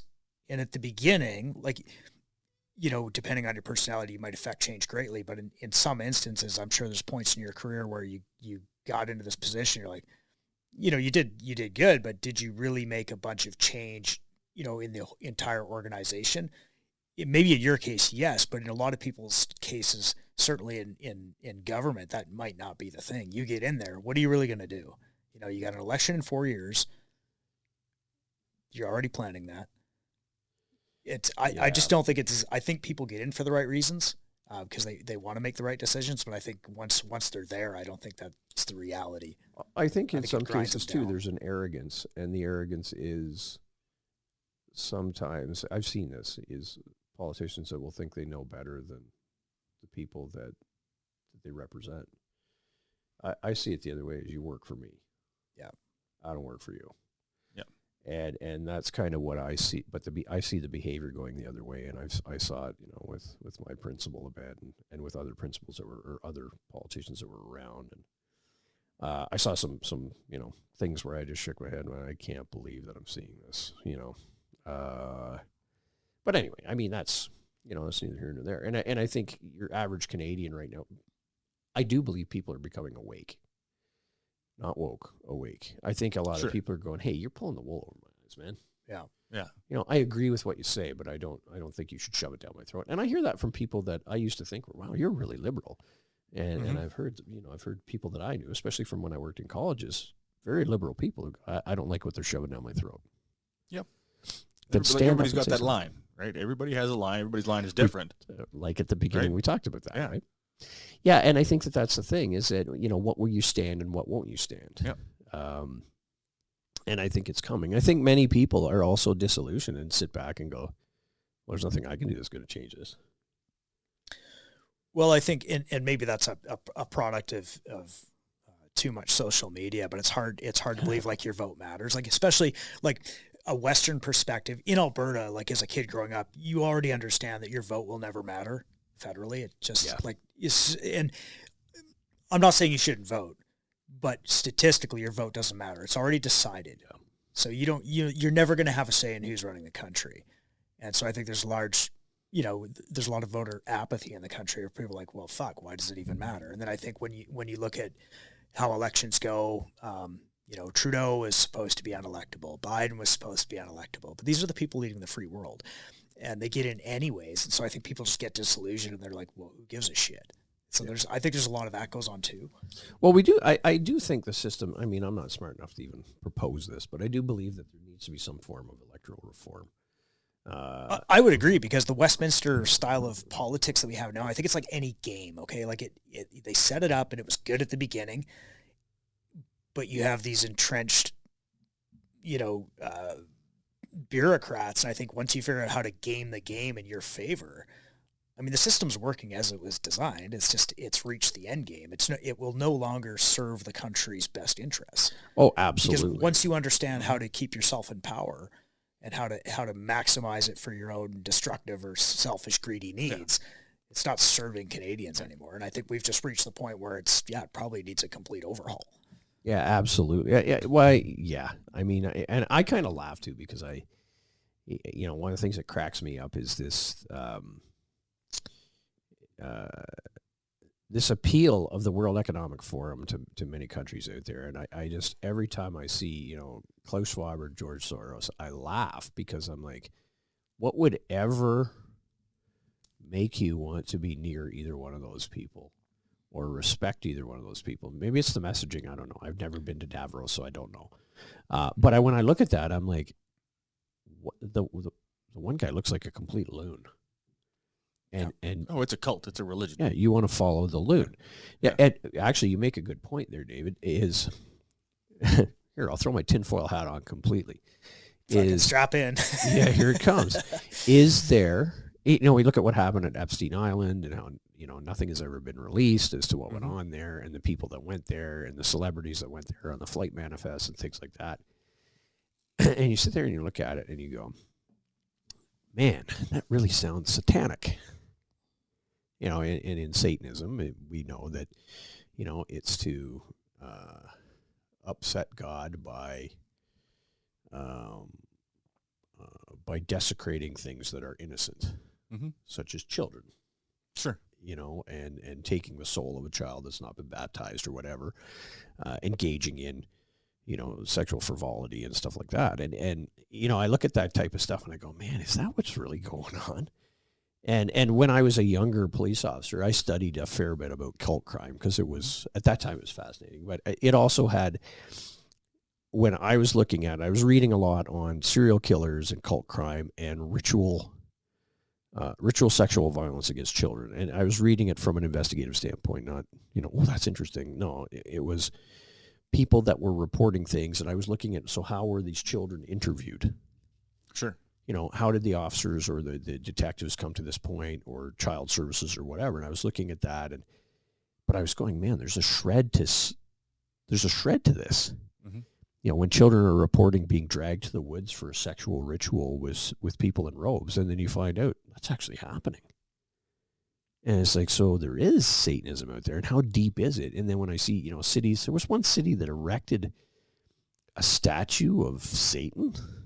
Yeah, the Baphomet statue is paid for by the Church of Satan. That's right. And I looked at that and I went, why are normal people standing for this? We're quite diverged from, moral center. Yeah. As a society. The way that I always see it is there's an echelon of humanity. So I was looking at a website a couple of years ago, a company that builds super yachts. And these things cost like $100 million. Yeah. They're as big as a small town. And these things float on the water. But they build multiple per year. So who's buying these $100 million super yachts? There's not, how many people are that rich that they're buying these super yachts? Well, there's an echelon of humanity that lives a lifestyle that is unimaginable to the average person. They're part of groups we'll never be part of. Yep. They own things we can't imagine. They have access to people and places and services that we can't imagine. There is no desire of the flesh or power that they can't touch. That's right. And when you talk about these large groups like the Bilderberg Group or what they're doing in Davos with the World Economic Forum, a lot of these groups, especially in Europe, these are the same rich families or monarchical families that have been in power for 100 years or 200 years or longer in some cases in Europe. And when you're above the law and outside of regular society, like, what's the highest calling? Well, the highest calling is to save the world. Yep. Right? You are messianic. And this it's the same cult thing that makes some guy, think he's going to get on a UFO behind a comet or, follow some dude into Central America to set up his communist utopia or stand in a burning building and fight off the ATF in Texas, right? Like David Koresh, who could have been arrested when he was out for his morning walk. Yeah, exactly. But I mean, everybody's got to believe in something. Yeah. And just because you're a part of this cultural, financial, political, social elite that's above the law, like, doesn't mean you're not going to be duped into something. You're not going to get sucked into some kind of societal norm where it's like, well, we're all going this and this is what we believe, and you have to believe it too. You're not part of the group. Yeah, that's very true. And it's funny you mentioned that. Like, one of the things that always cracks me up, and we talk about the Rothschilds, the Gettys, the Rockwells, those type of people. Mm-hmm. What cracks me up, I mean, if you've ever seen So I Married an Axe Murderer, mm-hmm. And his Scottish father, it's the great Pentaveret, the Pope, the Queen, the Rothschilds, the Gettys, and Colonel Sanders before he went tits up. Yeah. And I always laugh when I hear that, because I kind of go, was Colonel Sanders part of the Great Pentaveret? And you kind of laugh about it because, here's the ravings of kind of an unhinged Scottish lunatic who kind of touches on, those people actually are above the law. And it's funny, I always think about this too, is that everything's legal if you have the money. Oh, 100%. And when we talk about, you got fined for, let's say, racing. So in Ontario, they're big on the street racing thing and seizing your vehicle if you're 40 kilometers over the speed limit. I agree with that to a degree. I don't agree that you should be seizing people's things without a trial, unless there's, some great danger to the public. But one of the things I see with that is I kind of look at it and I go, oh yeah, so you nail me for street racing and you charge me for it, and I'm going to make sure that I've got the best lawyer going to beat you in court. Mm-hmm. And the only difference between winning and losing on that is how much I pay. Yeah. And I kind of think that's one of the things, a good lawyer, trust me, you pay enough for a lawyer, it's going to intimidate the crown. Well, yeah, because what's the crown trying to do? Yeah.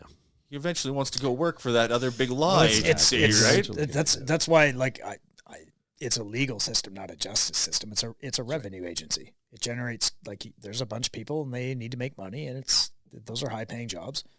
Well, I'll tell you, here's a funny it's going to get funded. Yeah, this is something that I noticed when I was in policing. And in Ontario, with car insurance, they changed this in the mid-'80s that if you didn't have car insurance, so you're found driving a vehicle without insurance, it was a minimum $5,000 fine immediately. Mm-hmm. And what I learned was that every time I saw a police officer pull over someone and they didn't have car insurance, it was somebody who could not afford car insurance. Sure. Who sure as hell can't afford a $5,000 fine. Yeah. So I kind of looked at that and I went, okay. So that person can't afford the fine. They can't afford the insurance. Now, they definitely can't afford the insurance. In many cases, what I would see in the vehicle was small children. Mm-hmm. And I would look at that and I'm like, you can't afford to feed your kids now. Yep. And so I kind of sit back and I go, so where's the justice in that system? Now, under the Ontario Provincial Offences Act, there is an opportunity where you can go in front of a judge or a justice of the peace, at regular court and discuss payment arrangements or reduction of the fine due to financial hardship. Yeah. But most people aren't aware of that unless... No. Here, what's the other thing? If I can't afford the fine and I can't afford the insurance, I can't afford a lawyer either. Yep. You know, and I kind of look at that and I'm like, so who's going to help this person? You know, and I would quite often tell people, you know, what you should do is actually go to the justice and request for, you know, financial leniency. Mm-hmm. And now many of the justices that I met were really, really good people. Like, you know, people say, oh, they're signing warrants and they're making decisions. They're harsh. They were good people and they were very fair people. Most of the judges I met, actually, I would say the majority, the vast majority of judges I met were good people, very open-minded, that type of thing. Many of them knew that some of the constraints in the law were ridiculous, but it's not their position to make law. It's their position to decide on law, although there is case law. But it was interesting from some of the things I saw because everything, you know, again, over time, I've just gone, everything's legal if you could pay for it. Yeah. You know, I look at, you know, a parker of the hell I want because I can pay for the parking ticket. Yeah. Yeah. You know, that type of thing. Or, you know, can I speed? Well, I might lose my license. But here's the thing. Do you want me to tell you how to get free parking at the hospital? Oh, geez, no. How do you just, really? Well, back in... Should you be doing this? I don't know if you should. No, don't tell me that. I don't want to. I'm going to tell you anyways. I'll tell you anyways because it's funny. And the statute of limitations is probably long past. But I remember I had to go to the hospital. This is like one of my kids were being born or whatever. And I just had to run in, right? And so I would just pull up where you're not supposed to park and just grab a ticket off somebody else's window and stick it under your own windshield. It's like a free parking pass, right? Actually, I know a lot of people have done that. It was like. Yeah, it's improvisation, right? Adapt and overcome. I couldn't afford the ticket, but I could afford that. I'd be that poor schlap whose ticket you would have taken. Adapt and overcome. That's a long time ago, I'm sure. But I mean, when we're party to a system that, you know, you've got people in power, be they in politics or business, that can afford to live outside of the system that they impose on other people, then at what point does the consent of the governed end? Like what point can the people say no, right? And that's where I always tell my friends in the United States, like, your Constitution is the most unique document in human history, like next to the Bible. It's the only one ever written. There's no other constitution like it in any other country in human history. That's correct. And you know, their great experiment in small government has rendered that power in the hands of the people, essentially. And that power is the voice. So your access to the internet, and at the time it was the printing press, and the right to own a firearm, and not just a firearm, but any damn firearm you please, because that prevents the overstep of the power structure. That's correct. On the people, because we're looking at, you know, the founding fathers of the United States. We're looking at Europe at the time and saying, look, these guys built a game that only they can win. Yeah. Right? So they came over here and built their own game, and what happened? It devolved into a game that only the elite can win. Yeah. I mean, there's still enough movement in it where, somebody can start at the bottom and in their lifetime work their way up a good ways, right? They're not going to get to the top, but they're going to get a ways up there. You know, they could make a few million. They could invent something. They could be a super athlete. They can, they could get up there in both affluence and influence. But the more we see kind of things going the way that they're going, where our government wants to crack down on podcasts, on public discourse, on information, peaceful convoys with bouncy castles, and exactly. So in my mind, where that the right for civilian ownership has always been necessary, because the power structure is always going to devolve into an authoritarian thing. There's no way it's not. I mean, we had the church. It was led by Jesus. It devolved into an authoritarian thing. So it doesn't bode well for all the rest of our structures. Absolutely. Well, yeah, I think all of that is, methods of controlling people. In my view, I always look at it and I go, so what's the end game? Why do you want to control everybody? Why do we want to control people's right to move? Why do we want to control people's right to own things? To me, it doesn't make a lot of sense. But again, I don't know what the end game is, And I agree with you. One of the things I see, the U.S. Constitution was written because it's a republic, and so the rights of the individual are tantamount to the rights of the majority. Yeah. Right. So it's individual rights. And what cracks me up is all these people are like, well, what about the democracy, and what about the rights of the, of the collective or the group? And I'm like, did you not understand what a republic is? Mm-hmm. Why would you ever buy into a thing about the rights of a group over your own individual rights? Do you not want yourself protected, or your children, or your relatives, or whatever? And I just look at that and I kind of go, so how did that happen? And I think one of the things that I've seen, that we are seeing, is look at what's taught in schools now. And we're not teaching history. At least we're not teaching a good version of history. Yeah. There seems to be, people have forgotten history. I mean, if we had remembered history, we certainly would have been patting a guy in Parliament on the back about being, a Ukrainian hero fighting the Russians in World War II. We would have gone, wait a minute. Yeah, how nobody put two and two together on that one is mind-boggling. Right? Yeah. So when I look at stuff like that, I kind of go, we're not, if you don't teach people things they don't know. Now everybody, and what I find is funny, when I read stuff on social media about, well, history is always written by the victor. There's a shred of truth in everything that's written, right? Mm-hmm. We weren't perfect in World War II. We weren't perfect in World War I. But I always look at these things and I go, but there's a shred of truth to them, and there's things to be learned. Yeah. And I think one of the things that we've learned, I mean, I look at how we defeated Japan, and people say, oh my God, it's terrible that they dropped 2 atomic bombs in Japan. And it saved countless numbers of lives on both sides by doing so. What it also did, though, it was probably the most tumultuous event in war in human history. No, without a doubt. And it taught us that we need to avoid that at all costs. And the funny thing is, we talk about through the, I grew up in the 80s, 70s, 80s, and, every day, every song, everything that you listen to was about the Russians are going to attack us, and they're going to bomb us, and they're going to do this. And the Russians are telling their people the same thing, that, the Americans are going to do this, and they're going to do that. And this belief of Russian supermen and Russian super soldiers, and they believe the same thing about American super soldiers that are going to rape and pillage and plunder. Yep. You always dehumanize your enemy. But when I look at that, I go, yeah, and neither one of you wanted to drop another bomb.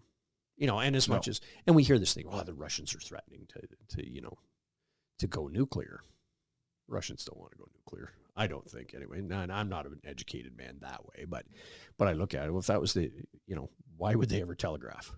Mm-hmm. Why would you ever tell someone, I'm going to drop a nuke on you? Why would you ever tell someone, why would you just drop it? So it tells me that they're also, there's a thought process involved that goes, yeah, that's not the right thing to do. And we've kind of learned from history to some regard. But I also am scared that if you ask a kid today, say, so what's significant about Hiroshima and Nagasaki?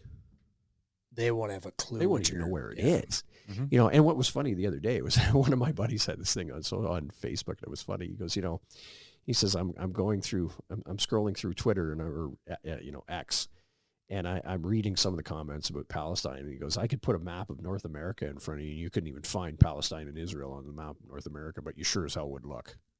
Yep. and most people can't tell you where Palestine and Israel are. Mm-hmm.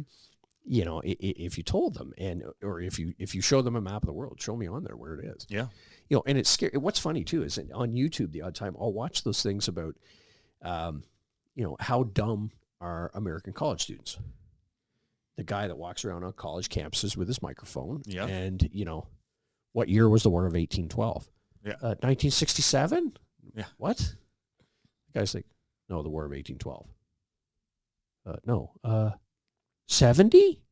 Or what year was World War II? Mm-hmm. And they put it into something that they can't understand. So, you're 20 years old. So you were born in, 2000, 2003, let's say. You seem to think that anything prior to that, so it had to be 1970 or 1980. Right. Because it was before I was born. The old days. The olden days. Yeah, the olden days, right?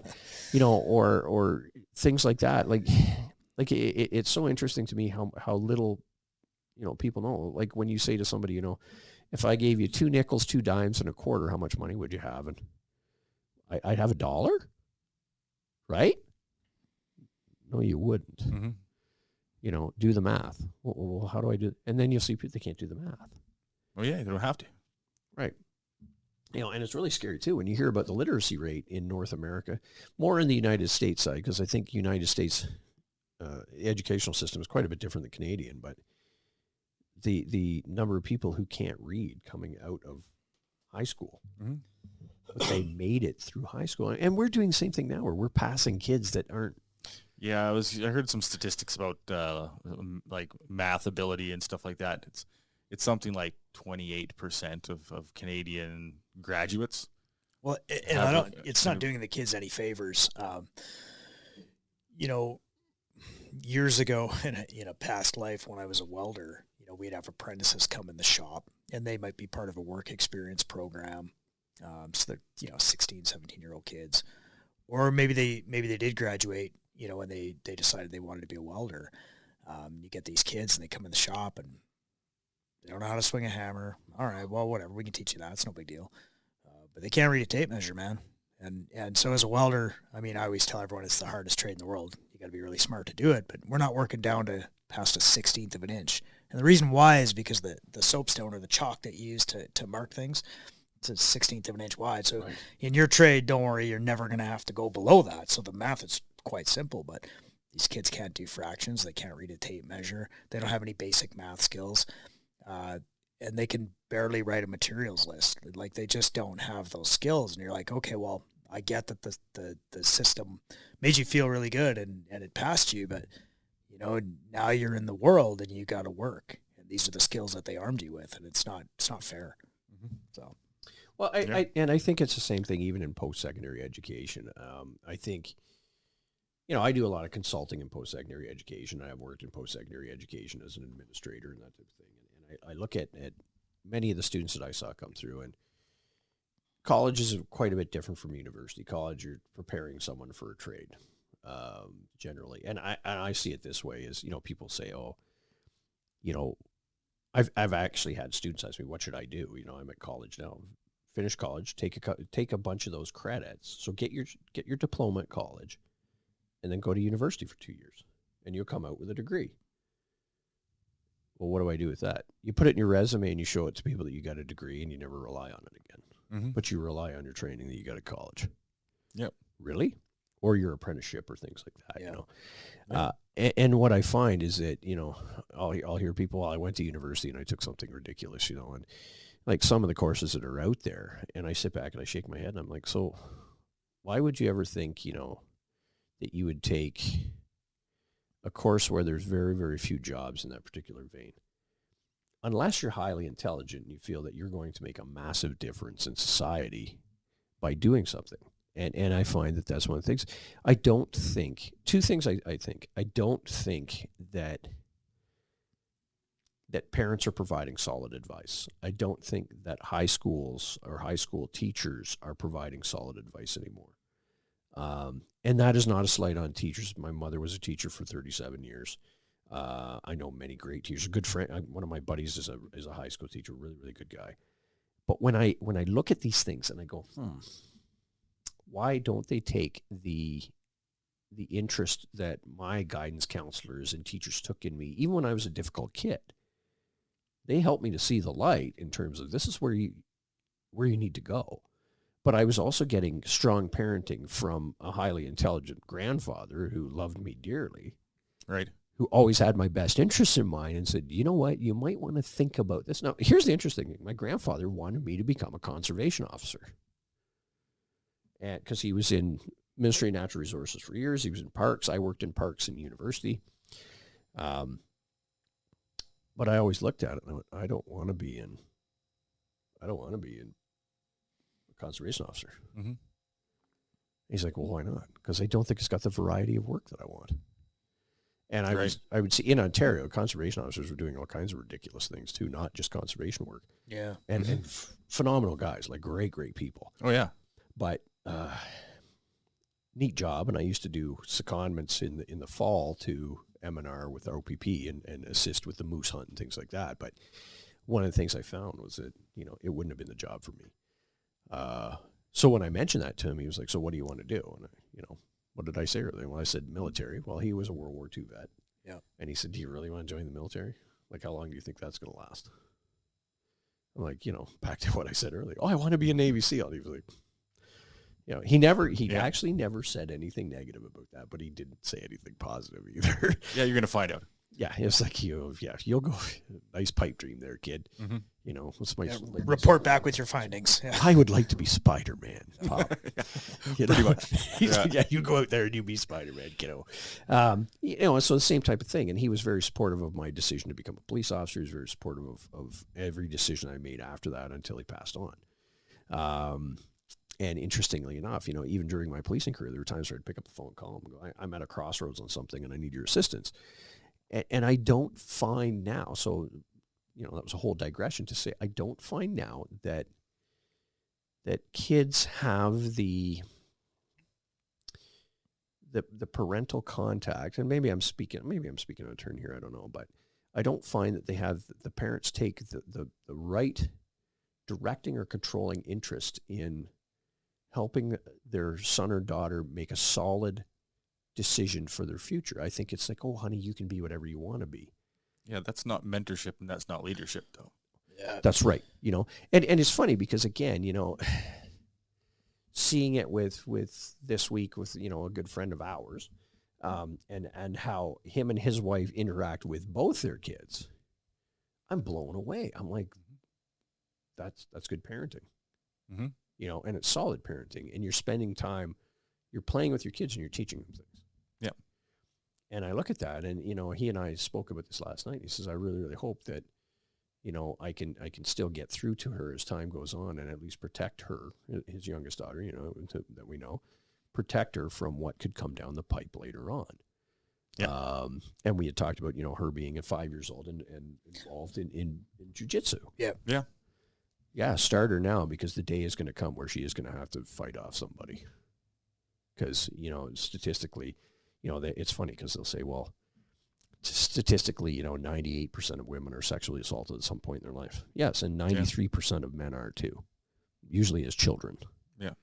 And I always throw that back as, do you want to give your kids a fighting chance? So fighting chance is not just a fighting chance in terms of knowing who stranger danger is. Fighting chance is also knowing what your next move should be. Yeah. Yeah. And how to make yourself a better person. And that's one of the things, I don't know. I just don't think that kids are getting that now. I know some of my friends, they coddle their kids and they're like, oh yeah, they'll do what they want to do. And it's like, no. And I think a lot of that, I'm not sure where parents started abdicating responsibility in that regard, but I'm pretty heavily involved in my children's lives. Like that's my job. Like, I don't call me fucking nosy, but what are you doing? What did you learn today? Where are you going? Yeah. Because they're still my responsibility. It's my job to bring up good people. Right. Like, it's kind of. Maybe I wonder is it an urban versus or a rural versus urban or suburban thing? I mean, you're a small town guy, right? Yeah, I'm extremely small town.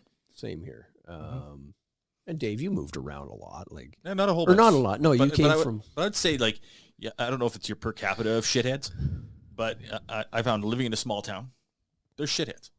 I was a shithead. There's poor shitheads. And there's rich shitheads. Like, and but I mean, just amongst young people, right? It's true. It doesn't matter. And I don't know if that if that scopes the same at an urban level. I don't know if the shithead ratio changes. I think it's more recognizable in a small town because the shitheads. Yeah. I think cities are filled with shitheads. Yeah, for sure. Yeah. Which I talked to earlier, but people can't. I think they're easier to avoid in a large center. For the most part, you can stay in your lane and stay in your neighborhood, and stay in your little block. When I lived in area in Ottawa, you couldn't leave the house with running into at least one. Yeah. And it didn't matter what time. Here's a question for you though: did your parents hold you accountable? And I don't mean like no. Okay. Well, yes and no. Up until a certain point, and so. But you who is going to answer for Earl's decisions growing up? Was it you? Yeah. Yeah. Same. Yeah.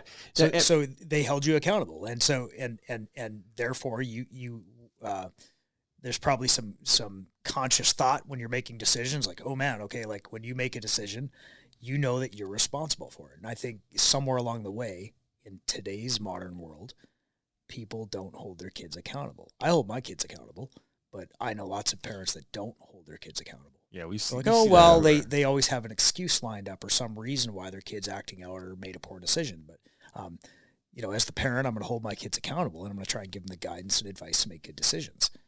Because it's my failure as the parent if my kids step way out of line or make a poor decision because I didn't adequately prepare them. Now, I'm not saying I'm a helicopter parent where I'm hovering over where like I'm going to be there to make sure they don't make the wrong decision. They might. Yeah. That's going to happen for sure. But it's also my responsibility to arm them with the skills and the wisdom. Well, as much wisdom as you can put into a kid, but the good decision making and a good safe home where they know they can talk to me about problems. They can talk to their mother. They can talk to, their grandparents and feel comfortable. And that way there's that connection with their family that they can reach out for advice or to answer questions. And I think, but I also hold them accountable. And I don't think that's. Well, I think there's a reluctance on the part of many people to hold others accountable now. And am I going to damage my children by disciplining them? The one that kills me is, this thing, you can't spank your children. And, well, you know what? I was spanked as a kid, and I'll tell you what, those are my most memorable teaching moments. Obviously, you can't overdo it. And that was one of the things. I think I was spanked 3 times in my entire childhood for very serious offenses. And I look back on it, but I've seen other people that I knew growing up that, their kid would step out of line a little bit and they spank them. It's like, what? So all that's going to happen is it's just going to build resentment, and it's not going to teach that the severity of the punishment should meet the crime. And I think too, like I was grounded a couple of times and stuff like that. And as I got into my teenage years, my parents held me less and less accountable, but they had their own issues going on between the two of them. So really I was kind of an afterthought. And that's something that I always look at too, is that, what's going on in the parent's life? I think now what we're seeing is, many parents are having a hard time financially. Yep. And so they work hard. They get home at the end of the day. They don't want your shit. Yep. Sadly, when you had children, you signed on for their shit. Yep. You have a commitment and an obligation back to your children, I think. I don't have children, so, here I am, I'm talking to my ass, giving great parenting advice, and who the fuck am I to give parenting advice to anybody, right? Well, you cleaned up a lot of those bad parenting decisions for a long time, so. Yeah. Well, maybe. Because it's society that pays for it. The sad part is, you know what, you talked about helicopter parenting a minute ago, and I always looked at it this way, is that as a police officer, parachuting into someone's house is the same thing. I'm coming in, I'm, people might think, oh, this police officer's going to help me out. I'm here to take a report and keep the peace, and I'm going to leave. And what happens after I leave? It goes back to the same old shit. Yeah. So how do you fix that? And I do remember I did make a I actually made an impact in a young lady's life, and she's a lawyer today, and got her lots of family issues between her and her mother, lots of anger from the mother because of a failed relationship. And as a consequence of that, the young lady developed a real anger, just a rage. And I remember her mother pulled her into the detachment. She was 14 years old, and they were fighting in the parking lot. And I ripped the two of them apart, dragged the two of them into the detachment, and sat them under in the interview room, threw the kid in a cell. She's 14, and she's in a cell because she's out of control. And I'm talking to the mother, and she's wound right up. You need to lay charges. You need to do this. Well, here's the funny thing is I'm sitting back at the time, and I'm like, under the domestic violence policy, I have to lay charges. And I'm like, now what? So luckily I went and I got the opinion of two sergeants, but I also said, when I spoke with them, I said, here's the deal, man, is if I charge this young lady, it's going to ruin her life. Even though she's 14, she's a juvenile. Mm-hmm. At some point in time, that record is going to be sealed. It's still available. And I always looked at that, and I made the right call. I didn't lay charges. I got in trouble for it. Not really badly. I kind of got you should know better. But my response was exactly this. So what does that doesn't help this kid. Right. And what was interesting was that I continued to have contact with her throughout her high school career, and I helped her out. She had a problem at the high school as well with anger, and I actually, on her behalf, went and spoke with the principal and then sat her down and talked to her. And what was interesting is that, at the end of high school, she says, much like me, she's going off to university. What am I going to do? She's very highly intelligent, obviously. And I said, what do you want to do? She goes, well, I want to be a police officer or a lawyer. And I said, then do what I did. Go take law and figure it out. Figure it out in your third or fourth year. And sure enough, she became a lawyer, and she's got a very, very successful practice. And she's very in tune with her friends. She's single. By choice, Mm-hmm. I'm sure that she could find somebody, no problem. But she's like, I'm having fun. I don't need a relationship to have fun. And does her thing with her friends and that type of stuff. And so I look at that and I go, man, as a police officer, I actually made a good impact on somebody. And it happens. It happens a lot. Yeah. But in that particular case, sometimes people need help. But I also look at a lot of times as law enforcement officers or teachers or, healthcare professionals and things like that, many of those people can't be involved enough to make a huge difference, which is why you see many, much like, you teach BJJ and stuff like that, and you see many people get involved in the volunteerism to put something back into their community, but also to have a connection with people within their community that becomes ongoing. Yeah, and I think it's like for somebody like myself, it's probably civilian background, so it's it's your niche market for the training you can offer the community. But for somebody like myself, if I can teach kids, that's probably the highest service I can offer my community. Is to give children a chance to learn discipline, learn how to fight, learn about awareness, and just make them hard, like people that are not easily conquered. To me, that's rewarding. That's more than enough to get out of bed every day. I think so. I think there's a lot to be said for that, and I do believe that, if you want to see your community evolve or devolve, it comes down to your level of commitment. Yeah. And I think it's interesting. I mean, we just moved to a new community. I'm in the process of trying to meet people in the community and stuff like that, and I'm doing some volunteering with my gun club. A new gun club, great bunch of guys. They need a little bit of help in terms of some training stuff and some help with CFO. And so I've said to them, I'm willing to help you out. I'm a brand new guy. And I said that to them, I'm a new guy and I don't want to ruffle feathers. Right. And then people in my neighborhood that I've slowly been meeting, which is kind of funny because I've met people in my neighborhood that are preppers.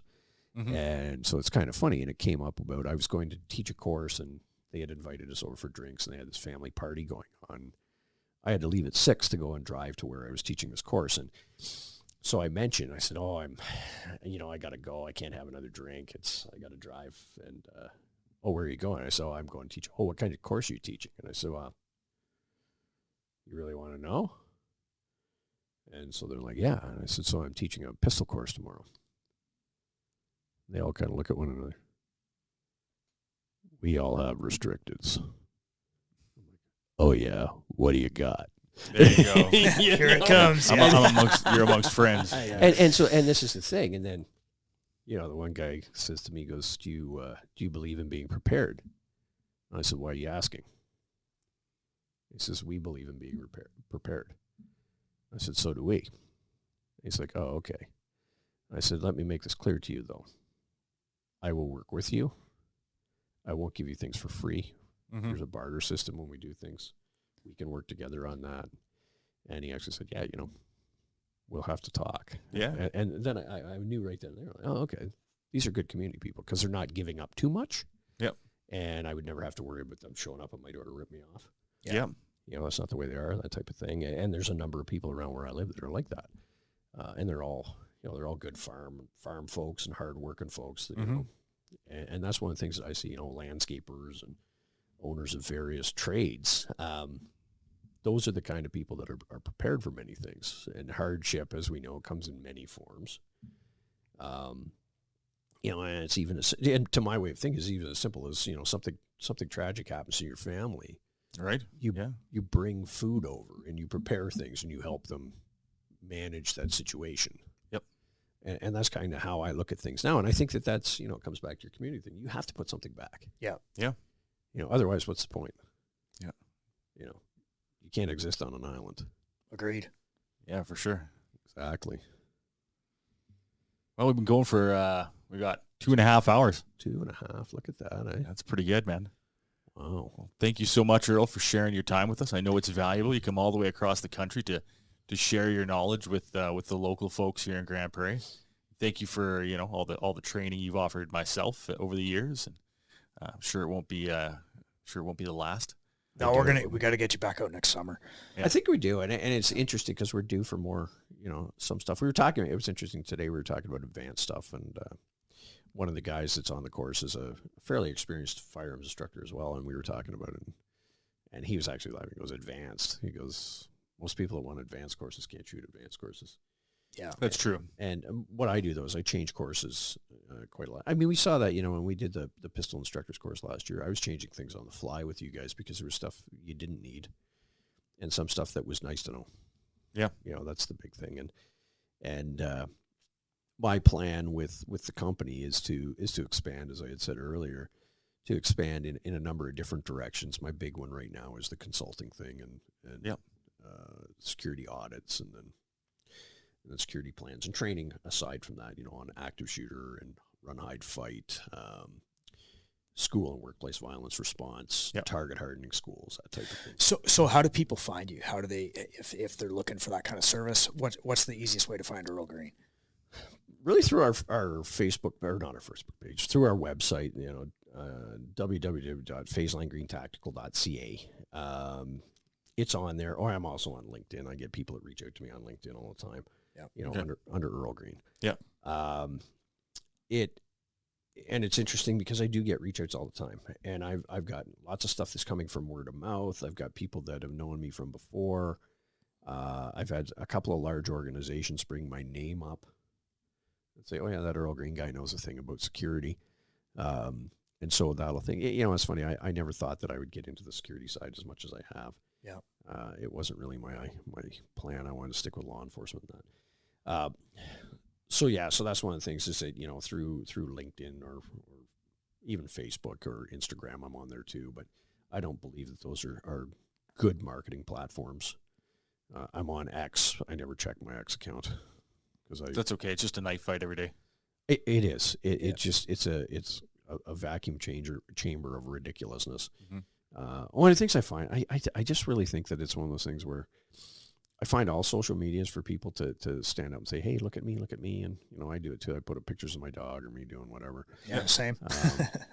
But I also look at it and I go, to what end? And why would I get into an argument with somebody I don't even know on the internet? Yeah, it's a vector of communication. It's what you make it. Yeah. Right. If you're going to want to just mindlessly consume media, which a lot of people do, right? Doom scrolling. Yeah, then it is what it is. Someone's going to sit there with a shovel and feed you. Exactly. So to get back to your original, question is the main one is through the website or through LinkedIn. It's one of those things too where I'm willing to do, phone consultation at the beginning or set up a visit to come and, I'll fly across the country to go and see somebody. I've done it a few times now. I quite often tell people, hey, you'll pay my expenses and I'll come out and the first one's free. It's the pusher man, the first one's free. There you go. Yeah. Get them hooked. That's right. And it's one of those things where if I can get in the door, I can make it happen. Yeah. And a company that I'm affiliated with is Controlled Risk Group out of Ontario and under CanCom Security out there, which is a First Nations owned company. And we've been doing. They were smart. They brought a lot of professionals in, former special forces guys, former police detectives, folks like myself, to give a lot of their lectures and a lot of their trainings. And we do everything from, security guard, use of force training. I don't really do that side. I'm not really interested in it right yet. Maybe if I need money, I'll get interested in that, but I'm not really interested in the security guard side. I'm more interested in dealing with educational clients, elementary schools, public schools, high schools. Talking with teachers, talking with parents. I've given briefings to parents on what to expect in active shooter situations or active killer situations. I've worked on active killer response for a number of organizations, not just, target hardening and response as it goes on, but post-incident. Right from post-incident, from the point where the police fire an ambulance, show up, and where you stage them, or where, and that's really one of the things where I'll say to organizations, you should really work with them about setting up muster points and evacuation points and things like that, but also looking into that in terms of what does that response look like? Have you talked with the police about, what you should do, what they would want you to do when you call in? And they always say, oh, well, keep your phone open and stuff like that. Well, guess what? If an active killer happens, there's going to be so many 911 calls that go on at once, the trunk will fill. Yeah. And calls won't go through. Yeah. But that's one of the other areas where we work on, and I'm willing to talk to, and myself and other experts to talk to. Number one, also identifying a threat before it even happens. Sure. And responding to that threat before it even happens. And when I was working in managing security for the college, I am a certified threat risk assessor from 3 different organizations. And so I was doing behavioral risk assessment and violence threat risk assessment with threat assessment teams, and also with a couple other investigators. And one of the things that we found, that we were actually able to take people that were in crisis and bring them out of crisis and get them into systems of counseling or support. And also we bridge gaps with a couple of families even. Yeah. And I actually helped a young lady who was transitioning from being male to female, who was really having a hard time and was becoming violent and threatening. And I actually helped her frame the conversation with her parents to provide the information that, guess what, I'm not your son, I'm your daughter. Mm-hmm. And helped them build that bridge. And to this day, that person is, she's actually, a successful person. And that was one of the things. And it, again, comes back to that, having humility and understanding with people. Yeah. And compassion and empathy, really. Not sympathy, empathy. Yeah. No one cares about your sympathy. Everybody cares about your empathy. So that's one of the things that we really got into. And that's one of the things that I really want to expand on. And so that's where Phase Line Green is going. Yeah. I still love doing the firearms instruction and that type of stuff. One of the things that I've noticed, like, I'm really studying hard now too, to increase the, my level of knowledge with that, because I'm finding that there's so much information now that comes out, from YouTube, and so much of it is wrong. And everybody puts a new idea out and thinking, this is my new idea. And, like we were talking about, I was talking about room entries yesterday on corner fed rooms, and, push the thread or run the rabbit kind of thing. And I'm like, well, if it's a home defense situation, why are you doing either? Why are you going into a room with a threat? Barricade, call 911. Pull back, lock down, that type of stuff. So it's kind of funny because I look at that type of stuff and I go, okay, so there's a need for some people to understand, separating the wheat from the chaff and going, okay, this is a good tactic. That's not. Yeah, what's relevant? And even in my own thing, now I'm looking at it and I'm going, man, I'm due for a couple more courses myself because I don't want to get stale. And, I took it's interesting, a couple of years ago, I took courses from Ben Stager and became friends with Ben, and we went for dinner a couple of times. And one of the things I found with that is that it was really good two-way conversation. And because I was in the Ottawa area, I made a lot of friends with guys that were formerly with Dwyer Hill, Direct Action, Randy Turner. Randy and I are good friends. A couple other guys from the Hill, I won't mention them because they're still active. And those guys are guys that I've come to really develop strong symbiotic relationships of, hey, let's talk about certain things. Let's talk about tactics. Let's talk about firearms. What would you do here? Let's talk about equipment because, as you know, I didn't say this earlier, but I'm director of business development for Safariland, and as a result of that, I'm an expert in duty gear, EOD equipment, and armor. Well, the other side of that is the proper application of all of those things. Mm-hmm. I was never an EOD guy. I was never an explosive disposal guy. I worked with explosive disposal people. I knew them. I did some training with them, but I was never one and certainly not an expert in that. But through my job, I had to become an expert in all of the tools and what they do and how they operate. What does an IED look like, or how do we identify it? How do we approach it? How do we put the suit on? How do we get the suit to work? And what different suits do and what different armor does. And then subsequently, on the other side of it is what, in terms of police duty armor, what's the best armor for the best application? And here's the funny thing is that the best armor that might work for, let's say, Vancouver police might not work for Edmonton. It might not be the right one. Yeah. Because of threat, right? And this is one of the things. So, like Toronto is a classic example. And I'll, sorry, I'm taking a little bit more time here, but don't worry about it. Toronto police is a classic example. Toronto police, the biggest threat is from handguns. So the biggest firearms threat is handguns, usually 9 mils, small stuff that's been smuggled across the U.S. border. So Glock 26, Glock 19, Glock 43, all these small, easily concealed handguns. Grand Prairie, I'll bet you that the most prevalent threat out here is 30-30, 45-70, 25-06, 308. Yeah. So, I don't know if I can really say that. I get a lot of customers that they're coming in to buy like 3+, like they want multi-hit 308. We sell more plates than we sell soft armor. Right. I mean, you can say it because it happens, right? I won't say who's buying it because I'm not sure if that's. I wouldn't say. Everybody's buying it. Let me put it that way. There's an easy one. Everybody's buying it. Let's say this is a different demographic here than anywhere else that I've been to. One of the things I see with plates, a lot of people don't understand what plates do. Like, first of all, they don't understand that some level 3 plates will actually defeat quite a number of threats up to almost to the end of the level 4 spectrum under NIJ 06 0115 or 0.06, which is the current standard for plate testing. So it tests plates from 9 mil 124 grain FMJ all the way up to 30-06 armored piercing for level 4. In the level 3 spectrum, level 3 plus, there's no such under NIJ. There's no such thing as level 3 plus. It's level 3 special threat.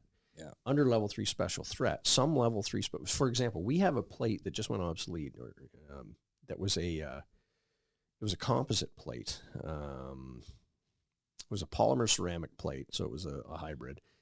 What was interesting with it, that it defeated, the only thing it didn't defeat effectively was M855 SS109, so 62 grain penetrator rounds. Yeah, something small and fast. It did all the rest of the spectrum, including 30-06 armored piercing, and the one caliber that we needed it to defeat, 62 grain, it wouldn't defeat. And it's a light plate. It's a great plate. And it's like, damn it, That's the one that we want. Didn't like that small, fast steel core around. Right. So, and it's funny because that's one of the rounds that, police are issuing, which, I noticed that you've got Black Hawk Down, the book on your, by Mark Bowden. Mm-hmm. And there's a section in there where I think it's Paul Howe or Kyle Lamb. I don't know if they use his actual name in it, but he's shooting the Somalians in the street with 62 grain penetrator, and he says he could see the bullets hitting a puff of light out the back, and Somalis keep coming. Yeah. So what do Canadian police services do? We need 62 grain penetrator. Yeah. And my thought process to that is, but you're not coming up against people wearing armor very often. Now, we're seeing it's becoming more prevalent. A lot of people are buying it, but they're buying it because for their own protection. And not necessarily protection from police. One of the things I find with people that buy armor also already own firearms. Yeah. Mm-hmm. And are already known to the police because they own firearms, and not negatively usually. Yeah, I would say like most of our clients are people who are buying as PPE. They're wearing it at the range with all their other stuff. Great thing. Why wouldn't you wear it at the range? Yeah, it makes sense. It's kind of like when you have to wear your steel-toed boots and your hard hat on the construction site. So. Yeah, I usually wear, depending on what I'm this week I haven't worn. I'm going to wear armor tomorrow because there's a lot of dynamic stuff. But I brought my level 3 special threat plates. Yeah. But one of the things that I find is that for me, I look at it from a WSIB perspective or workplace safety perspective. Is that if I'm teaching a course and I get shot in the chest and I don't have my armor on, I'm not going to get covered. Because I wasn't wearing my PPE. 100%. Right? We all know how that works because we've all worked in that industry. The only effective PPE is stuff you'll actually wear. So that's right. That's right. So that's one of the things. So what's interesting about the armor thing is, so I ended up having to become an expert in that, and one of our companies is a specific safety product. So I worked on carrier technology, and we collectively, a whole group of us, designed some new carriers. To work with Safariland soft armor. And then we also designed new carriers to work with Safariland soft and hard armor. And then I started dealing with various police services on their needs. And we've come up with extra designs based on that. Are people still using in conjunction with soft and hard armor? Oh, yeah. Okay. If you look now, too, what's interesting about the in conjunction with plates are getting thinner. Yeah. Because technology. And I think the next bout of level 3 special threat, and level 4, you're going to see their thinner plates, thinner and lighter. Okay. But right now the world is starting to face a shortage of material surrounding armor. Interestingly enough, the U.S. is buying up hard armor plates like crazy right now. Yeah. Wonder why. Right? U.S. Postal Service just bought a massive amount of plates. Going to arm those 82,000 IRS agents. Yep. IRS is another big one, which I don't understand that, but maybe they know something I don't. Well, if you're going to shoot at anybody who's a government servant, you'd think he'd be the tax guy. Yeah, you would kind of wonder, eh? So anyway, to get back to the armor stuff, so I do work with a lot of services about, what's your best armor to pick and what spec should you set. So here's another thing too, is as I come out of Safariland and I'm doing my own thing, one of my things is going to be consulting with agencies about what equipment do you require and what's the best equipment based on your need. Because one of the things I find in my position, I'll get calls and I shouldn't be calling you to help you, to get you to help me set spec because then I'm working with, the producer, and then that's not fair. So now I'm looking at it, I'm going, okay, well, pay me a couple of $1,000. I'll help you write the spec. We'll look at what your needs are, and we'll come up with an armor company that can provide you with what you want, and then you're in the know, and I'll get you, I'll contact these companies to get samples for you, and we'll go from there. Right. And so that's one of the things I'm going to put out as part of what I'm going to be doing is consulting on equipment selection. I don't know if it's got wheels under it. But you know what? You don't shoot, you don't score. Exactly. So we'll try it. We'll see. And so I'm going to use a lot of my clients now. And I've worked with a lot of my clients on some big things. And I really like my clients. Like, I've got some great clients. And I meet some of the neatest people going. And I don't just mean, the cops or the cool hero types that are out there. Like, for example, I become good friends with a lady that works for the RCMP, and she actually designed their current armor. Okay.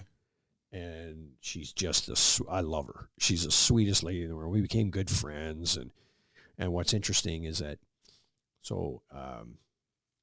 she's got a relative that works in another section of the federal government that I know, who introduced me to some other people at that section.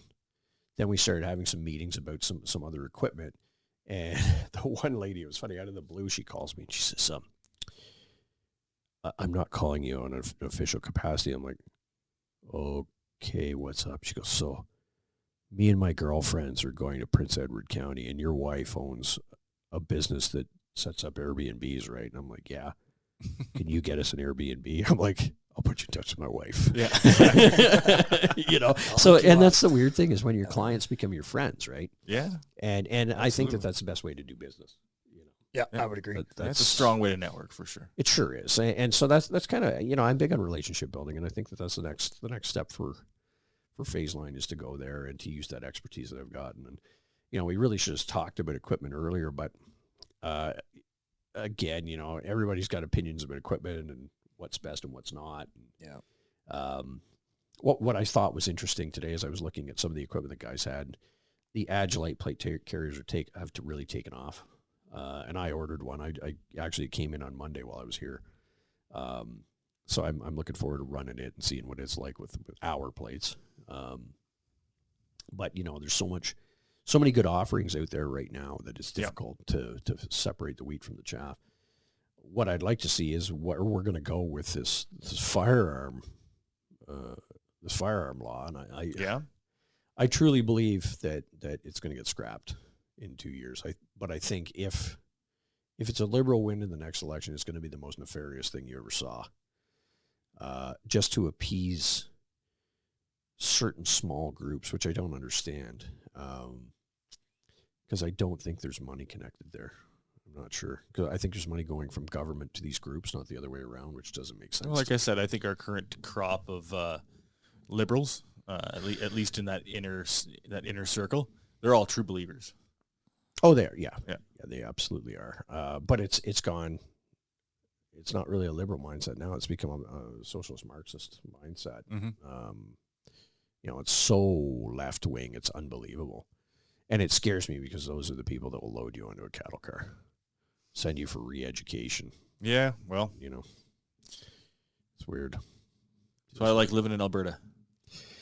Yeah, it's a little different. But, here's the funny thing, and here's what scares me about Alberta, is I follow Alberta politics pretty closely just to see what's going on out here because, I don't like the way the province has been treated, but who cares what I like and don't like. One of the things I noticed, though, is that I watched the behaviors during COVID of the politicians and the police in Edmonton and Calgary. Holy fucking fact. Yeah.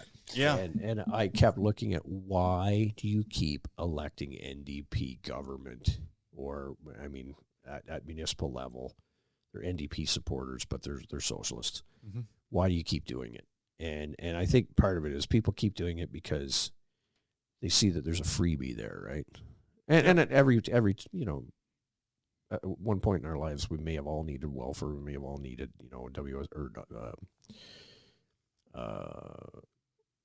workman's comp, but employee insurance. Yeah, employment insurance.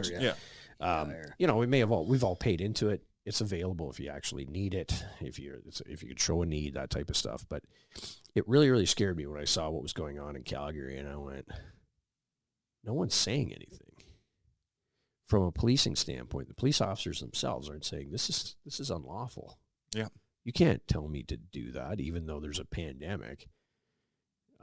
I shouldn't be going to churches and arresting people. Yeah, I think our cities, our big cities in Alberta, they're just as fucked as the ones in Ontario, and I think that's just you guys are. Yeah. Yeah. Even more so. Although Toronto just elected a mayor. Well, they elected Jack Layton's widow. Yeah. Julia Chow. And what's interesting with her, she's dumb as a post. Yeah.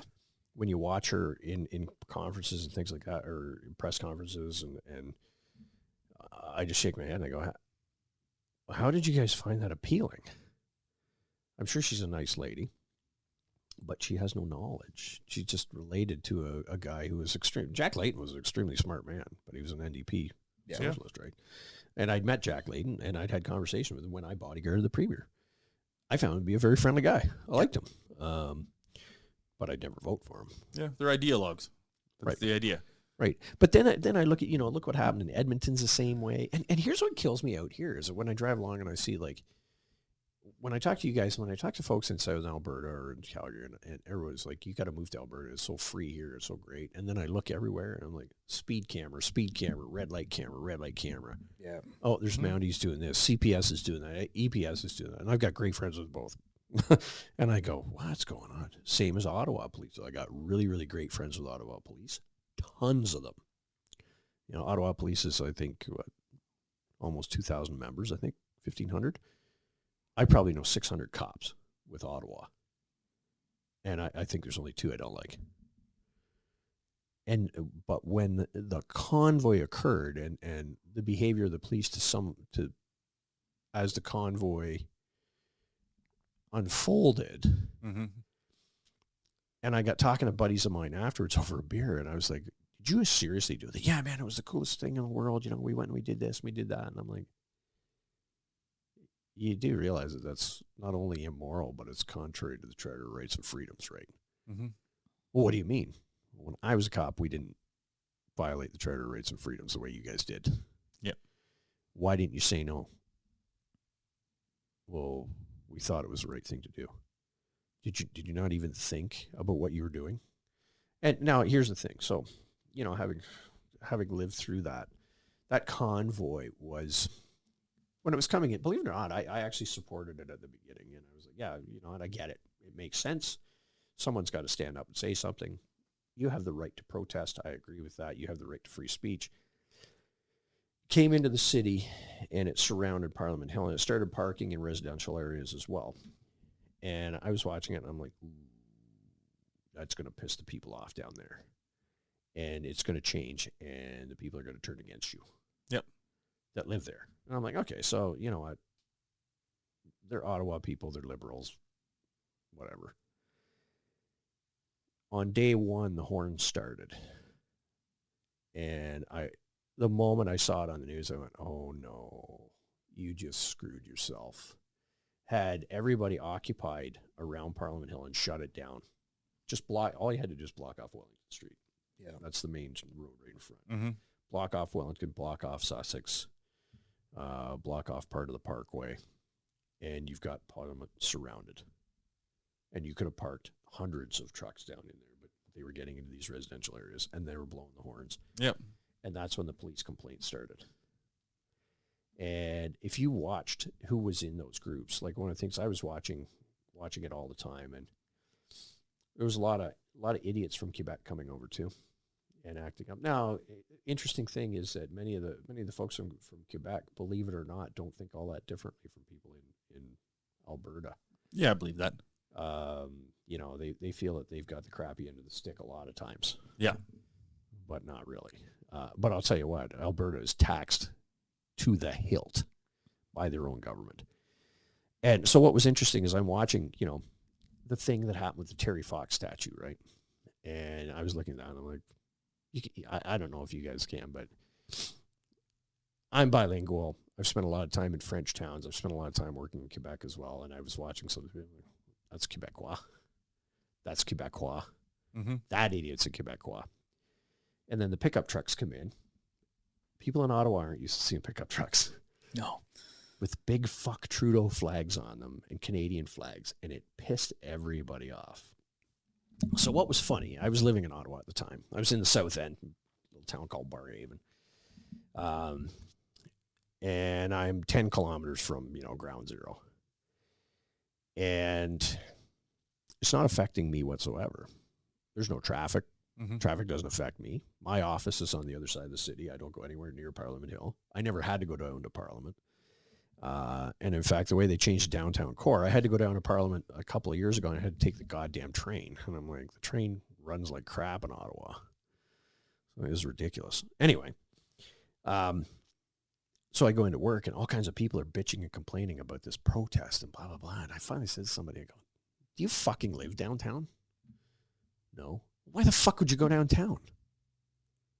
Oh. Well, they don't have the right to do this. Well, they absolutely fucking do. They have the right to a protest. It has to be peaceful. So far, there's no violence. Mm-hmm. And I said, the horn thing, sure, it's a little bit over the top, but it doesn't affect you. Oh, yes, it does. It's in my say. It doesn't affect you at all. You know why you feel outraged? Because you feel that you should be morally outraged because it's cool. And Right. All the other cool high school kids are playing with yo-yos. That's almost what it is. So you need a fucking yo-yo too. Yeah. That's the same thing. Everyone else is outraged, so I need to be outraged. No, and I had people saying to me, you must think that these truckers are stupid. Actually, I never really thought about it. You know, like, really? And I said, one thing I did say is I said, here's the deal, though. At the beginning, it was Tamara Litch was pretty much the spokesperson. And I think the world of Tamara Litch, by the way. Yeah. I think she's a pretty strong lady. She's got a really cool background. I know some things about her from a couple of other people that know her well. And she's kind of a cool lady. And I noticed she's pretty smart. Yeah. She's not dumb. And then there was the other fella that was talking that was trying to steal her thunder. I think he started on day 3, and I went, oh, now there's conflicting messages. Yep. She's going to lose the podium to this clown. And that's exactly what happened, was the conflicting messages. And when I looked at that whole thing, I went, oh, the plot got lost. Mm-hmm. And the plot got lost. Everyone that was, I think the people that went had very, very good intention. And I think that they were exercising a right that they're free to exercise. Honestly, Ottawa police did try at the beginning, and I know the officers that were on the liaison teams. There could have been a couple of different ways to deal with it. And one of the different ways was to put bylaw in there quicker and just ticket the crap out of vehicles and ticket them every day and just rack up those tickets. And you don't even have to challenge people. The other thing, too, is that you put the police liaison teams in there. Guy honks the horn. He goes to him, hey, dude, you're pissing off the neighbors. Yeah. You have the right to protest. Please stop with the horn. And I can guarantee you, from what I saw, I think the people would have gone, yeah, okay, man. We'll stop with the horn, but we're not leaving. Yeah, I agree. Fair enough. I think because it seemed like it was everybody. I can't say everybody, but the majority of the people involved in the protest were level-headed, and they were there for a reason, and they were willing to be peaceful. And I think if they had some constructive dialogue with, Yeah. Well, and I think the problem, but here's the other problem too, is that the police negotiators and liaison teams and police command from all of the services involved. So from RCMP, OPP, Ottawa Police, York was there, Peel was there, all of these ones that came in, they were handcuffed because they were turning to the federal government and going, are you going to say anything? And Trudeau, the coward of the county, or the cottage, disappeared.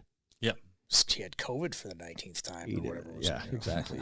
And he disappears and he doesn't say anything. It's like, and I sat there and go, you didn't. I'm not an expert on politics, obviously. But when I sat there, I went, all you had to say was, hey, listen, you know what? I acknowledge that you have concerns. We'll give it some consideration.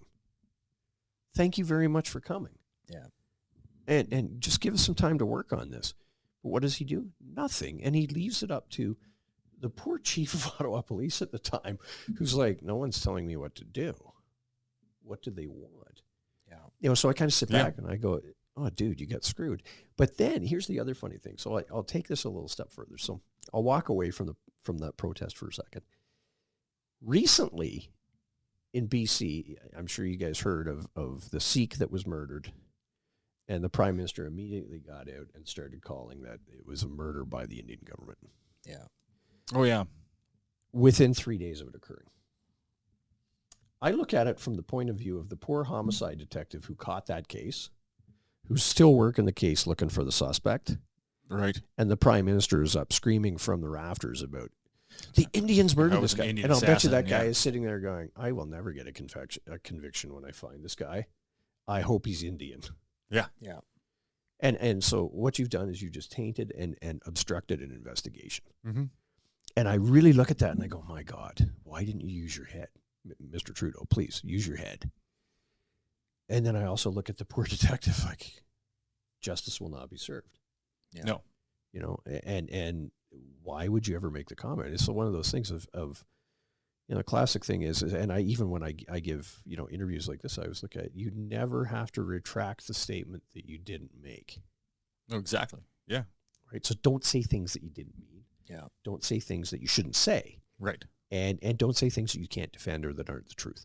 So that was one of the things I look at is that, you know, just the bumbling that goes on there and the fact that our federal government leaves our own people out to dry sometimes, even those people that are there to support them.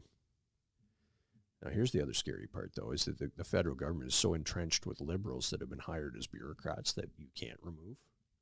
We're doomed. Mm-hmm.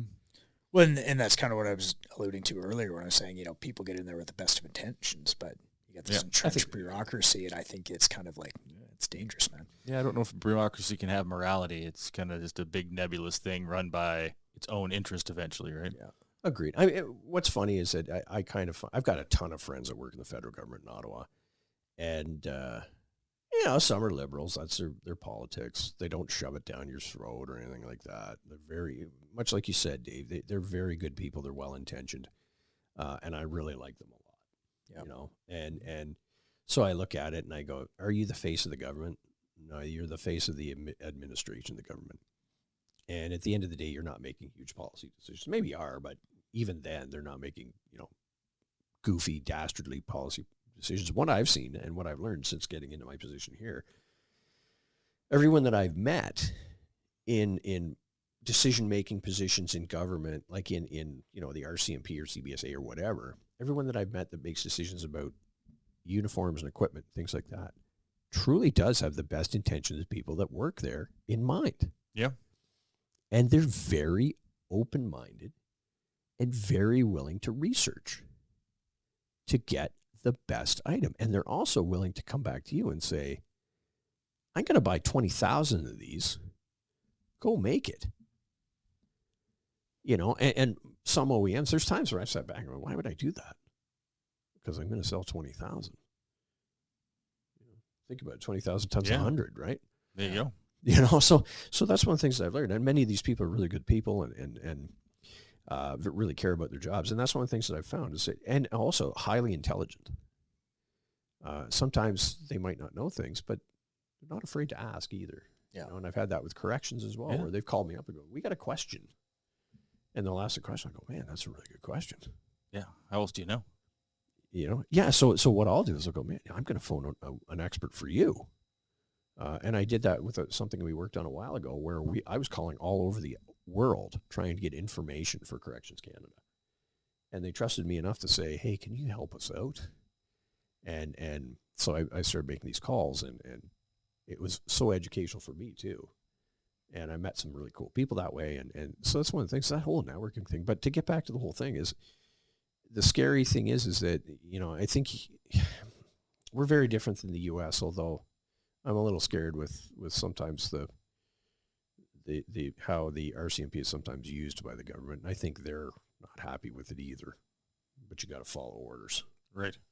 You know, and they're not following orders of stuffing you in a cattle car and taking you to the showers. Mm-hmm. They're following orders in terms of, hey, I have to investigate this, and you know, by the way, the government thinks you did something you shouldn't have done. That happens. What I really fear is that if we ever end up in a situation like what's happening in the States, where they've weaponized the DOJ against people that dissent. Yep. And I really don't think we're going to see to that degree here. I think what happened with the truckers' convoy was an attempt by the government to say, you don't have the right to protest. Yeah. And I think the answer back from many, many people was, I think you're wrong. Yeah. And I will tell you this, you cannot go anywhere in Ontario at any time of the day or night and not see a fuck Trudeau sticker or flag somewhere. Yeah. And it's like, and I look at it, I'm not the kind of person who would put that stuff up. Like, honestly, on one level, I really don't care. But when I see it, I'm like, oh, that tells you how much support is really out there. Yeah, it's low. He's polling at all-time at the all-time low. Yeah. And his own people are kind of saying, yeah, you know what, maybe it's time. But I don't know, you know, I don't know how the inner workings of whether he's supported by certain controlling interests that are saying to the party, you know, you can't remove him. Yeah. But I think that could be, maybe that's happening now. I don't know. But it's interesting how little support he's got. And I do think, here's the interesting thing. The next election can go Conservative or NDP. I don't think it's ever going to go NDP. Not to that degree. Not on a national level, I don't think. Not anytime soon. But what I think is you're going to see Conservative with an NDP opposition. Very likely. And the Liberals may be in a position where they're no longer a federal party. Mm-hmm. Now, I don't know how possible that is because, in Ontario, GTA will elect Liberals. Yeah, and we've been there before where the Liberal Party was third party. Who the hell was because Leighton was the opposition, wasn't he? Was he? The opposition against Harper, was he not? At one point? Yeah, I believe so. So, and then the Liberals were third party for whatever reason. I think it was when Paul Martin. Right after Paul Martin. Yeah. When they're trying to. It's been there before. And it took them a while to rebuild the brand. Yeah. And that's where they found the shiny pony to run as their candidate, and then they came back and started winning. So, my gosh. Yeah. And now we're here. And here we are. Wild times. But you know what? Here's the funny thing is that, nothing lasts forever. And that's a fact. That's the other thing that I kind of look at, when I get down on politics, I always look at it, much like I said earlier, everything can change in a millisecond. Yeah. And politics are not going to change in a millisecond, but no empire lasts forever. No era lasts forever. Hard times don't last forever. Mm-hmm. Good times don't last forever either. No. No. And I think that's what a lot of people tend to forget is that, it's all doom and gloom. It's not. It's going to come around. Yeah, unplug, go live your life, get That's outside. Right. Yeah, that's right. Hug your family, hang out with your kids. Walk the dog. Yeah, exactly. The dog doesn't give a fuck who's the prime minister. No. My two dogs do. No, they don't. They sit on the couch and talk and plot amongst themselves. Yeah. Dog plans. Well, gentlemen, it's been a blast. Yeah, it's been Earl, thank you so much for taking the time. I really want to thank you for having me on. I as I had said to you before, David, and I said to you, Lucas, that I've been following the podcast from the first one back in I believe that was in the spring. Yeah. And I'm really honored to be here. Thank you so much for having me on. It was great talking to you guys as always. And as always, this time we've recorded one of our wildly divergent conversations that went down 20,000 rabbit holes. Yeah, all of them. And I think it's awesome. Pretty much. Really appreciate you. Yeah. All right. Yeah. So good to see you guys. Awesome. Absolutely. So we'll have to do this again sometime. Yeah. I'm in. Yeah. We'll schedule another one for sure. That's right. Next summer when I come back out. Yeah, absolutely. All right. Yeah, right on. Thanks, guys. Thanks, brother. Cheers.